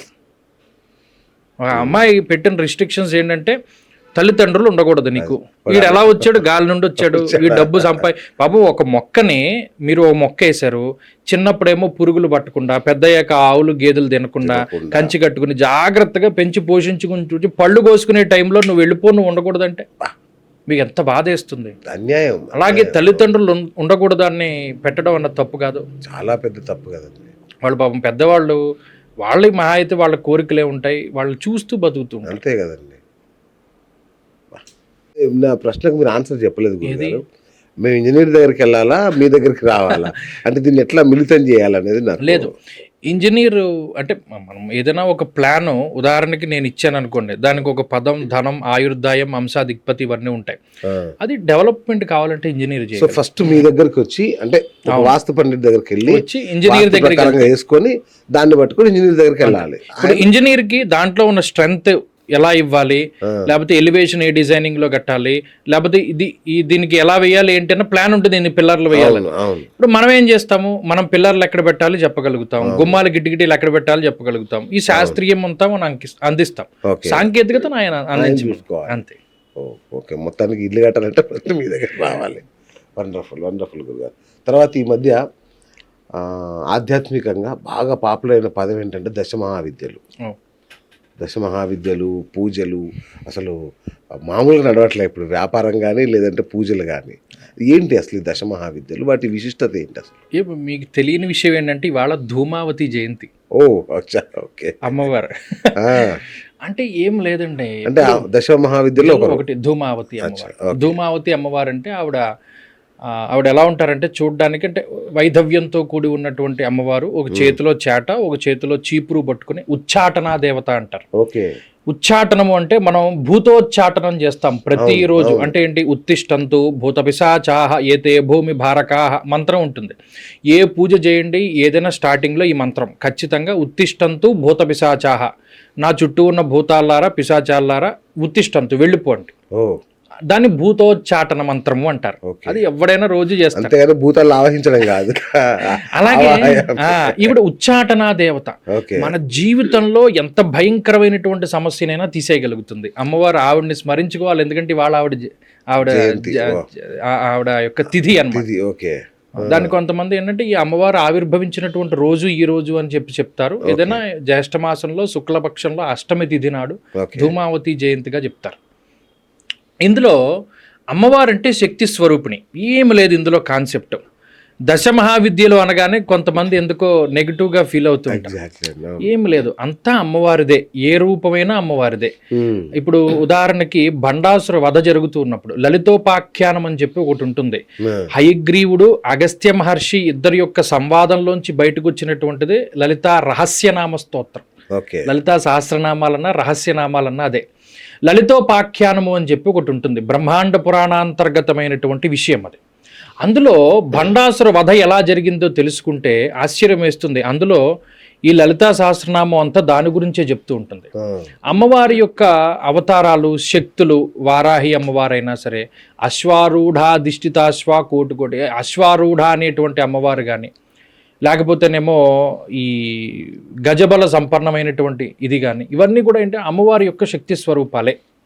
వారాహి అమ్మవారు కానీ, లేకపోతే ఇప్పుడు ధూమావతి కానీ. ఇప్పుడు ఉదాహరణకి ధూమావతి అమ్మవారు ఉంది. ఒకానొక సందర్భంలో అమ్మవారికి బాగా ఆకలి వేస్తూ ఉన్నటువంటి టైంలో సాక్షాత్తు శివుణ్ణి మింగేసినటువంటి రూపం. అలాగే చిన్నమస్తాదేవి అని ఒక ఆమె. చిన్నమస్తాదేవి అంటే ఆవిడ వాళ్ళ చెలికత్తెలతోటి ఒకసారి సరస్సుకి వెళ్ళినప్పుడు వాళ్ళకి దాహం వేస్తుంది. ఇక వాళ్ళ పోరు భరించలేక ఆవిడ ఏం చేస్తుంది, ఆవిడ తలకే నరికేసుకుంటుంది.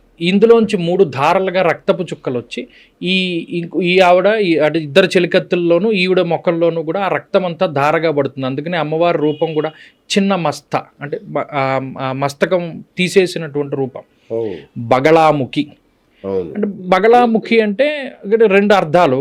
కొంగ బగళము అంటే కొంగ అనే అర్థం వస్తుంది. ఇంకోటి ఏంటంటే ఒక తాడు, ముఖమును కట్టివేసేటువంటిది. అంటే రాక్షసుని ఇలా వాడి ముఖం కట్టేసి పట్టుకుంటూ ఉన్నటువంటి అమ్మవారి రూపం ఉంటుంది బగళాముఖి. ఇది ఎక్కువగా శత్రువుల గురించి వాటి గురించి ఏదైనా చేస్తూ ఉంటారు. అలాగే కమలాత్మిక అమ్మవారి యొక్క రూపమే అందరికీ తెలిసినటువంటిది. అక్కడ గౌహతిలో ఉన్నటువంటి అమ్మవారి రూపం. నేను వెళ్ళొచ్చాను. అదేంటంటే ఇవన్నీ కూడా అమ్మవారికి సంబంధించినటువంటి శక్తులు. ప్రతిదీ కూడా అమ్మవారికి సంబంధించిన. మీరు అన్నారు కదా ఇవన్నీ ఎందుకు ఇవి నెగిటివ్ గా అనుకుంటున్నారు అని. ఇక్కడ పశువధ అనేది బాగా ఉందండి. ఇక్కడ తాంత్రికము అనేది ఉంది కదా, అందువల్ల అందరిలో నేను వెళ్ళాను కదా గౌహతికి. అక్కడ ప్రసాదం ఏమిస్తారు తెలుసా? మటన్ వండి పెడతారు, అదే ప్రసాదం ఇస్తారు. కానీ ఇందులో ఒక ప్రవచనకర్త దున్నపోతుని బలిస్తారు. అవును, అది ఇచ్చి అమ్మవారి గుళ్ళో ఆ తలను తీసుకెళ్లి పూజ చేస్తారు. అవును, ఇవన్నీ చూడగానే అక్కడే కాదు, మామూలుగా మన లోకల్ గా అమ్మవారి దేవాలయాల్లో, గ్రామ దేవతల ఆలయాల్లో కూడా బలిస్తారు. జంతు బలి ఉన్నాయి ఇప్పటికీ. చాలా మంది దానికి వ్యతిరేకించినప్పటికీ స్టిల్ అవి జరుగుతున్నాయి. అయితే ఇక్కడ 2 విషయాలు. దశ మహావిద్యల గురించి తెలుసుకుంటే ఎంత విషయాలు తెలుస్తాయో. అంటే త్రిపుర భైరవి అమ్మవారు కానీ, లేకపోతేనేమో ఈ కమలాత్మిక అమ్మవారు కానీ, లేకపోతే మీరు చెప్పినటువంటి అమ్మవారు కానీ, బగళాముఖి కానీ, చిన్నమస్తా కానీ, లేకపోతే ఇంకోటి అమ్మవారి యొక్క శక్తులు అసలు ఫస్ట్ అవి ఎలా ఆవిర్భవించే తెలుసుకోవడం చాలా గొప్ప విషయం. ఇప్పుడు తారాదేవి ఉంటారు. తారాదేవి ఒక ప్రేతం మీద కూర్చుని ఉంటారు. అంటే ఒక కింద శవం మీద కూర్చుని ఉంటారు. అలాగే త్రిపుర భైరవి అమ్మవారు, వీళ్ళందరూ ఏంటంటే సిద్ధుల్ని ప్రసాదించేటువంటి వారు. అయితే వీళ్ళని ఆరాధించిన వాళ్ళు చాలా మంది ఉన్నారు. ఉదాహరణకి రామకృష్ణ పరమహంస గారు ఉన్నారు. ఆయన ఒక మాల తిప్పితే అమ్మవారు కనబడేది. మంత్రం మాలంటే 108 సార్లు చదివితే ఆ మంత్ర స్వరూపం అమ్మవారు కనబడేది. ఆయన ఈ దశమహావిద్యల్ని ఉపాసన చేసిన తర్వాత ఒక మాట చెప్పాడు, అన్నిట్లో కల్లా అందమైనటువంటి రూపం నా లలితా త్రిపుర సుందరి రూపం. త్రిపుర సుందరి భువనేశ్వరి ఆమె రూపమే చాలా అందంగా ఉన్నది. ఆవిడ్ని షోడసి అని కూడా అంటారు పేరు. ఓకే, షోడసి. ఓకే, అమ్మవారి రూపం చాలా బాగుంది. ఆవిడే లలితాదేవి. ఓకే, శ్రీమాత, శ్రీ మహారాజ్ఞి, శ్రీమత్ సింహాసనేశ్వరి. ఆయనకి అంత శక్తి ఉంది. ఒక మాలలా తిప్పుతాడు, ధూమావతి అమ్మవారు కనబడేది. ఒక మాల తిప్పుతాడు, త్రిపుర భైరవి అమ్మవారు కనబడేది. ఆయన అంత ఉపాసన పరుడు. సరే, ఇది ఎక్కడ వచ్చింది? ఈ ఉపాసన అంతా మంచిదే, మన శక్తుల కోసము చాలా మంది చేస్తారు. ఇది ఉపాసనలో కూడా ఇప్పుడు 2 రకాలు, దక్షిణాచారము, వామాచారం. నేను మొన్న ఒక ఆయన చెప్తుంటే ఆశ్చర్యపోయాను. దీనికి సంబంధించిన వివరణ ఆయన చాలా చక్కగా చెప్పాడు. మీకు 2 పిల్లలు ఉన్నారు, 4 పిల్లలు ఉన్నారు. దానిలో ఒకడు సాత్వికంగా, నాన్న నాకు ఈ కారు కొన్నానా, క్రికెట్ బ్యాట్ కొన్నానా, ఇవి అడిగితే మీరు ఏం చేస్తారు? కొంటాను. మీరు కొంటారన్నారు, కొంటారు. సమయం సందర్భం వచ్చినప్పుడు, అంటే పలానా వయసు పెరిగినప్పుడు, వాడు ఆడుకునేటప్పుడు మీరు ఇస్తారు. ఇంకొకడు ఉంటాడు, నువ్వు బ్యాట్ కొంటావా కొనవా, తలకి బదలు కొట్టేసుకుంటాడు, రాయిచ్చి కొట్టేసుకుంటాడు, బ్యాట్ ఇచ్చి కొట్టేసుకుంటాడు. అప్పుడు మీరు ఏం చేస్తారు? గోళ పడలేక చిచ్చి కొనిచ్చే. వామాచారము, దక్షిణాచారము 2 పద్ధతుల్లో వామాచారము అనేటువంటిది కొంత అమ్మవారు బాధపడేటువంటి ప్రక్రియ. ఓకే, బాధపడుతుంది ఆవిడ. అరే వీడు మన పిల్లాడే, జగత పితరవు వందే పార్వతీ పరమేశ్వరవు, వాడికి కావాల్సింది ఏదో అడుగుతున్నాడు, ఇస్తానురా, నీకు అది యోగ్యత ఉందో లేదో చూస్తానో, నీకు కావాలో అక్కర్లేదో ఇస్తాను, నీకు ఎంత కావాలో అంత నేను పెడతాను, నువ్వు అడిగేవు కదా అని ఇంత పెట్టను నేను, దీన్ని నాకు ఆలోచించుకునే టైం ఇస్తాను అని వాడు ఇవ్వడు. ఇస్తావా? ఇవ్వ, దీన్ని వేసే, దాన్ని వేసే. భయంకరమైనటువంటి పూజలు. తలకాయలు నరికేసుకుంటారు రాక్షసులు, చేతులు నరికేసుకుంటారు. ఆయన ఏది ఎప్పుడు ఎలా ఎవరికి ఇవ్వాలో తెలుసున్నటువంటి వాళ్ళు పార్వతీ పరమేశ్వరులు, లేకపోతే దైవం, అది ఏ రూపమైనా అనుకోండి. అలాగాక నాన్న నాకు బ్యాట్ కొను కొట్టేసుకుంటే మీరు ఏం చేస్తారు? తలకే పూట కొనిచ్చే, పోతే పోయింది, ఆడుకుంటాడు, ఏదో దెబ్బ తగిలితే ఆడిగే తెలుస్తుంది. వీడిని ఏం చేస్తారు అన్న, నాన్న నీకు ఇదిగో ప్లాస్టిక్ బాల్తో ఆడుకో, ఆడు కార్కు బాల్తో ఆడుతున్నాడు రా, నువ్వు ప్లాస్టిక్ బాల్తో ఆడుకున్నా, తగిలితే నీకు దెబ్బ తగలకుండా ఉంటుందని పొద్దున్న అడిగిన వాడికి సాయంత్రం మీరు ఇచ్చారు. వాడికి అవసరము, వాడు ఆడుకుంటాడు, వాడికి కావాలి అని తెలుసు కాబట్టి వీడికి ఇంకా మీరు ఇచ్చేసాను, వెళ్ళి బయటికి వెళ్ళి అర్జెంట్కి వెళ్ళిపో, నువ్వు వెళ్ళిపోరా బాబు, నా దగ్గర ఉండకు, నువ్వు నీకు కావాల్సింది ఇచ్చాను కదా, వెళ్ళిపో.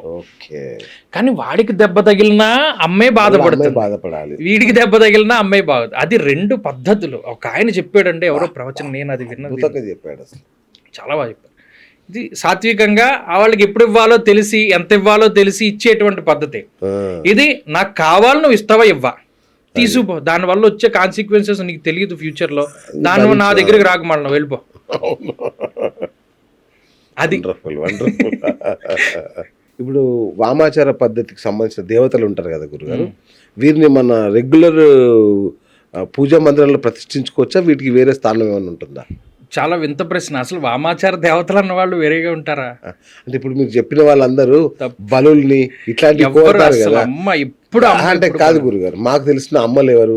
లక్ష్మీదేవి, పార్వతీదేవి, ఇట్లా వీళ్ళు ఉంటారు, వీళ్ళు అమ్మలు, మాకు తెలిసిన అమ్మలు. వీళ్ళేవి కోరరు, వీళ్ళకి పత్రి ఇట్లా ఓ కొబ్బరికాయ కొడితే సంతోషపడతారు. ఈ అమ్మవార్లు కాళికాదేవి, ఇవన్నీ ఉగ్రరూపాలు. ఇవన్నీ ఈ ఉగ్రరూపాలకు సంబంధించిన అమ్మవార్లందరూ బలులు, రక్తము ఇవి కోరుకుంటారు అని ఎవరు చెప్పారు మీకు? అంటే మాకు మీలాంటి వాళ్ళే చెప్పారు. కాళికాదేవికి రామకృష్ణ పరమహంస నోటితో చక్కగా ఇలా నోట్లో పెట్టేవాడు అన్న అమ్మవారికి. ఆవిడ అలా ఏం కోరుకోదు. ఓకే, ఎంత అసలు ఆవిడ ఎంత కరుణామయమైనటువంటి స్వరూపం అంటే, ఒకసారి రామకృష్ణ పరమహంస గారికి బాల్యంలోనే వివాహం అయిపోతుంది. ఒకసారి వాళ్ళ ఆవిడ గారు ఇలా వస్తూ ఉన్నటువంటి టైంలో ఆవిడకి భయంకరమైనటువంటి జబ్బు చేస్తే, నల్లగా ఉన్న ఆవిడ ఎవరో ఒకళ్ళు వెళ్ళి ఆవిడకి బాగు చేసిన తర్వాత బయటకు వచ్చారని చెప్తారు. ఆ నల్లగా ఉన్న ఆవిడ ఎవరు? కాళికాదేవే కదా. ఓకే, ఎవ్వరు అమ్మవారు ఏ స్వరూపం. ఇప్పుడు ఉదాహరణకి మీరే చూడండి, మీ అమ్మగారు ఉన్నారు, మీరు పుట్టినప్పుడు, మీరు పెరిగినప్పుడు, ఇప్పుడు ఉన్న పరిస్థితులను గమనించండి. ఆవిడ ఎప్పుడూ ఒకే రకంగా లేరు. మీరంటే కోపం వచ్చినప్పుడు పట్టుకుని కొడతా ఉంటే వాళ్ళు భయంకరంగా ఇది. అదే అమ్మ మన మీద విపరీతమైన వాత్సల్యాన్ని కురిపించిన రోజులు, మనకి జాగ్రత్త చెప్పిన రోజు, ఇవే స్వరూపాలు అమ్మవారివి. ఓకే, ఇప్పుడు బిఎస్ గారు అంటే ఈ ఫోటో ఓకే అయిపోయింది. అంతే. ఇది అయిపోయిన తర్వాత మీరు నైట్ ఫ్యాంట్ వేసుకుంటారు. దాంట్లో మీకుండేటువంటి శక్తి వేరు, మీకుండేటువంటి స్వరూపం వేరు. అలాగే అమ్మవారిలో ఉండేటువంటి రకరకాల శక్తులే. ఇప్పుడు సృష్టి స్థితుల్ని చేయాల్సినటువంటి తల్లి అవసరమైతే కత్తి పట్టుకోవాలి, అవును. అవసరమైతే కలం పట్టుకోవాలి. ఓకే. దుష్ట శిక్షణ, శిష్ట రక్షణ. మరి ఉగ్రరూప ఆరాధన ఎందుకు? ఉగ్ర రూపంలోనే ఉంటే బతకనివ్వట్లేదు కదా రాక్షసులు. వాడు ఒకడు ఉన్నాడు, మాట్లాడితే వాడు వెళ్ళి మునులు ఋషులు వీళ్ళందరి మీద పడిపోయి సర్వనాశనం చేసేసి, వాడు కనిపించిన వాళ్ళందరినీ నాశనం చేసేసి, నువ్వు అసలు నాకు ఈ వేద ధర్మమే వద్దు, నేను దీన్ని ఫాలో అవను, కనిపించిన వాడి మీద ఎలా ఉరుకుతాను, వాడిని చంపేస్తానంటే ఆవిడ చూస్తూ ఊరుకోదు కదా. ఓకే. పట్టుకుని పడిగెట్టుకుంటున్నా వెళ్తుంటే వాడు ఎలాంటి తాంత్రిక విద్యలు నేర్చుకున్నాడు, వాడిని చంపేసిన తర్వాత వాడి తలకాయలు పెరిగిపోతున్నాయి, లేదా వాడి రక్తం ఎన్ని ప్రాంతాల్లో పడితే అంతమంది రాక్షసులు బతుకుతున్నారు. అలాంటప్పుడు ఆవిడ భయంకరమైన నాలికను తెరిచి ఆ నాలిక మీద నుంచోబెట్టి వాడి తలకాయ బద్దలైపోయిన తర్వాత నాలిక రక్తం బయట పడకుండా లోపలికి లాగేసి చంపేసింది. ఆ రూపం ఆవిడది. ఆవిడ ఆ రూపంలో నువ్వు ధ్యానం చేయదలిస్తే చెయ్యి, ఏదైనా తల్లే. ఆ ఉగ్రత ఎందుకు వచ్చింది? వాళ్ళకి జంతు బలులు, ఏముండవు, రక్త తర్పణాలు అవే కోరుకోరు. సాధారణంగా ఒక తల్లి సాత్వికమైనటువంటి తల్లి, ఆవిడ దేన్ని కోరుకోదండి. వాళ్ళు ఎందుకంత ఉగ్రతను పొందవలసి వచ్చింది? ఆ రాక్షసులు చేసే చేష్టలు వాళ్ళు భరించలేక. అవును సార్, అదే ఇప్పటికీ కూడా ఈ మాంత్రికులు వీళ్ళందరూ కూడా కాళికాదేవినే పూజిస్తారు. ఏది పార్వతీదేవినో లక్ష్మీదేవి పెట్టుకుని చేయమని చేయరు కదా. మరి ఆ ప్రత్యేకత ఏంటి? ఆ రూపానికి ఉన్న ప్రత్యేకత ఏంటి? అంటే ఆ టైప్ ఆఫ్ శక్తులు వాళ్ళకి కావాలి. ఓకే. ఆ టైప్ ఆఫ్ శక్తి మీకు కావాలి. మీకు అంత అవసరం ఏముంది? మీకు ఆ టైప్ ఆఫ్ సిద్ధి కావాల్సిన అవసరం ఏముంది? మనకేముండదు కదా. మనం పుట్టాం, నీకు అంతగా తెలుసుకోవాలనిపిస్తే అసలు నేను ఎవరు అన్న దానికి ఆన్సర్ తెలుసుకుని ముందుకెళ్ళాలి. అంతేగాని నువ్వు అంత ఉగ్రతను ఆరాధన చేయవలసిన అవసరం మనకేంటి? మీకు అంత భయంకరమైన శత్రువు ఎవడున్నాడు? ఏముండదు, మాట కూర్చుంటే మహా అయితే మనకున్నది ఓ 4 డబ్బుల గురించో, భూమి గురించో, ఇంకో దాని గురించో డబ్బు తగాదాలు తప్పితే భయంకరమైన గొడవలు ఏం లేవు కదా. మరి అంత భయంకరమైన గొడవలు ఉన్నప్పుడు మరి పాండవులు కౌరవులు ఎంతమంది దేవతలను ఆరాధన చేయాలి? వాళ్ళు ఎలాంటి వాడు చేశాడు ఉగ్రదేవత ఆరాధన? ఇంద్రజిత్తు చేశాడు. రాముడు లక్ష్మణుడు ఏం చేశారు చెప్పండి? అసలు ఉగ్రదేవత ఆరాధన ఎవరు చేయాలి? ఇంద్రజిత్ ఎందుకు చేశాడు? ఇర్రెస్పెక్టివ్ వాడు చేసిన విషయం తప్ప కరెక్టా అన్నది పక్కన పెట్టాయి, నేనే సర్వాధికారాన్ని పొంది ఉండాలి. అంతేగాని నేను ప్రకృతికి పాజిటివ్గా వెళ్ళానా విరుద్ధంగా వెళ్ళానా అన్నది నాకు అనవసరం. నేను ఈ పూజ చేసి ఈ రథం ఎక్కితే వాడు ఎంతటి వాడైనా చచ్చిపోవాల్సిందే. అలాంటి వాడిని కూడా రాముడు లక్ష్మణుడు సాధారణమైన మానవులు కొట్టారు. వాళ్ళు దేవతలని చెప్పాల. వాళ్ళు లక్ష్మణుడు కొట్టాడు ఇంద్రజిత్తుని. ఎలాంటి వాడు ఎంత ఉగ్రత ఉపాసన చేసినా భగవంతుడు ఎప్పుడు ధర్మం వెనకాల ఉంటాడు. ధర్మం ఉన్నవాడిని ఆ ధర్మమే కాపాడుతుంది.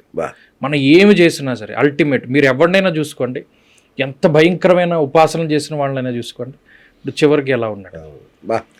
అద్భుతమైన మాట చెప్పారు. ఉపసంహారం అద్భుతంగా ఉంది. ఇక ఫైనల్ ప్రశ్న, అసలు నేనెవరు అనే దానికి సమాధానం చెప్పండి. అయ్యో మహామహులు వాళ్ళు తెలుసుకోలేని స్థితిలో. నేను వేమన గారి గురించి చదివినప్పుడు అంటే కొన్ని గ్రంథాల్లో వాళ్ళకి పరశువేది విద్య వీళ్ళని తెలుసు, పుట్ట వేస్తే వాళ్ళకి బంగారం వచ్చేది. ఆయన అన్ని అనుభవించిన తర్వాత చివరిలో వేదనతోటి శివుడి దగ్గర నుంచిని బాగా ఏమి ఇంతమంది పుడుతున్నారు, ఇంతమంది చక్రవర్తులు పుడుతున్నారు, ఇన్ని కోటీశ్వరులు పుడుతున్నారు, వీళ్ళు చచ్చిపోతున్నారు, వీళ్ళు మళ్ళీ ఎవరో పుడుతున్నారు, వీళ్ళందరూ ఎక్కడికి వెళ్తున్నారు, ఎక్కడి నుండి వస్తున్నారు, ఏమవుతోంది అని రోదన పెడుతుంటారు. అసలు ఎందుకు వస్తున్నారు? అప్పుడు శివుడు, ఇవన్నీ నీకెందుకు నాయన, నీకేం కావాలి? పంచపక్ష పరవాన్నాలు కావాలా, సిద్ధులు కావాలా, భోగమోక్షాలు కావాలా? అసలు నాకు అవేమొద్దు. వీళ్ళందరూ ఎక్కడికి వెళ్తున్నారు, ఎక్కడికి వస్తున్నారు, ఎలా పుడుతున్నారు, ఎందుకు పుడుతున్నారు, అసలు ఈ శరీరానికంటూ ఏదైనా ఒకటి ఉన్నదా, దీనికి అల్టిమేట్గా ఏదైనా ఉన్నదా? అప్పుడు ఆయన రాజయోగము అనేటువంటి దాని ద్వారా ఆయన తెలియజేస్తాడు.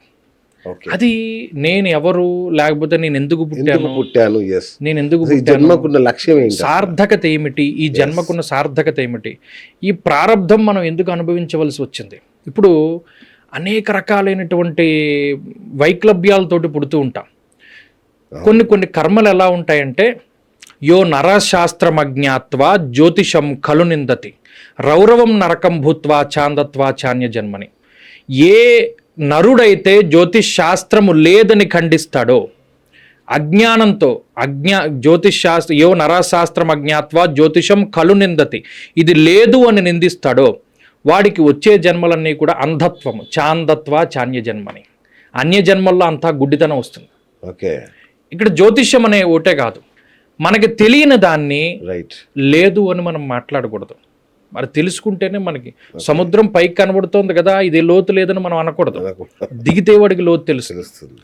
అలాగే ఎవడైతే అజ్ఞానంతో దీన్ని నిందిస్తాడో వాడికి, అందుకనే జ్యోతిష్ శాస్త్రం లేదు అని మాట్లాడే వాళ్ళ గురించి నేను ఎప్పుడు వీడియోలు పెట్టను. ఓకే, వాడి అజ్ఞానమే వాడిని తినేస్తుంది. అంతే కదా. ఇక్కడ వాడికి తెలియదు, ఇది వేదంలో షడాంగాల్లో ఒకటి, దీన్ని పాటించిన వాళ్ళు బోల్డ్ మంది ఉన్నారు, దీని విలువ వాడికి తెలియదు. అది వాడి అజ్ఞానంతో వాడి కళ్ళు వాళ్ళు పొడుచుకుంటున్నప్పుడు వచ్చే జన్మలన్నీ అలాగే ఉంటాయి.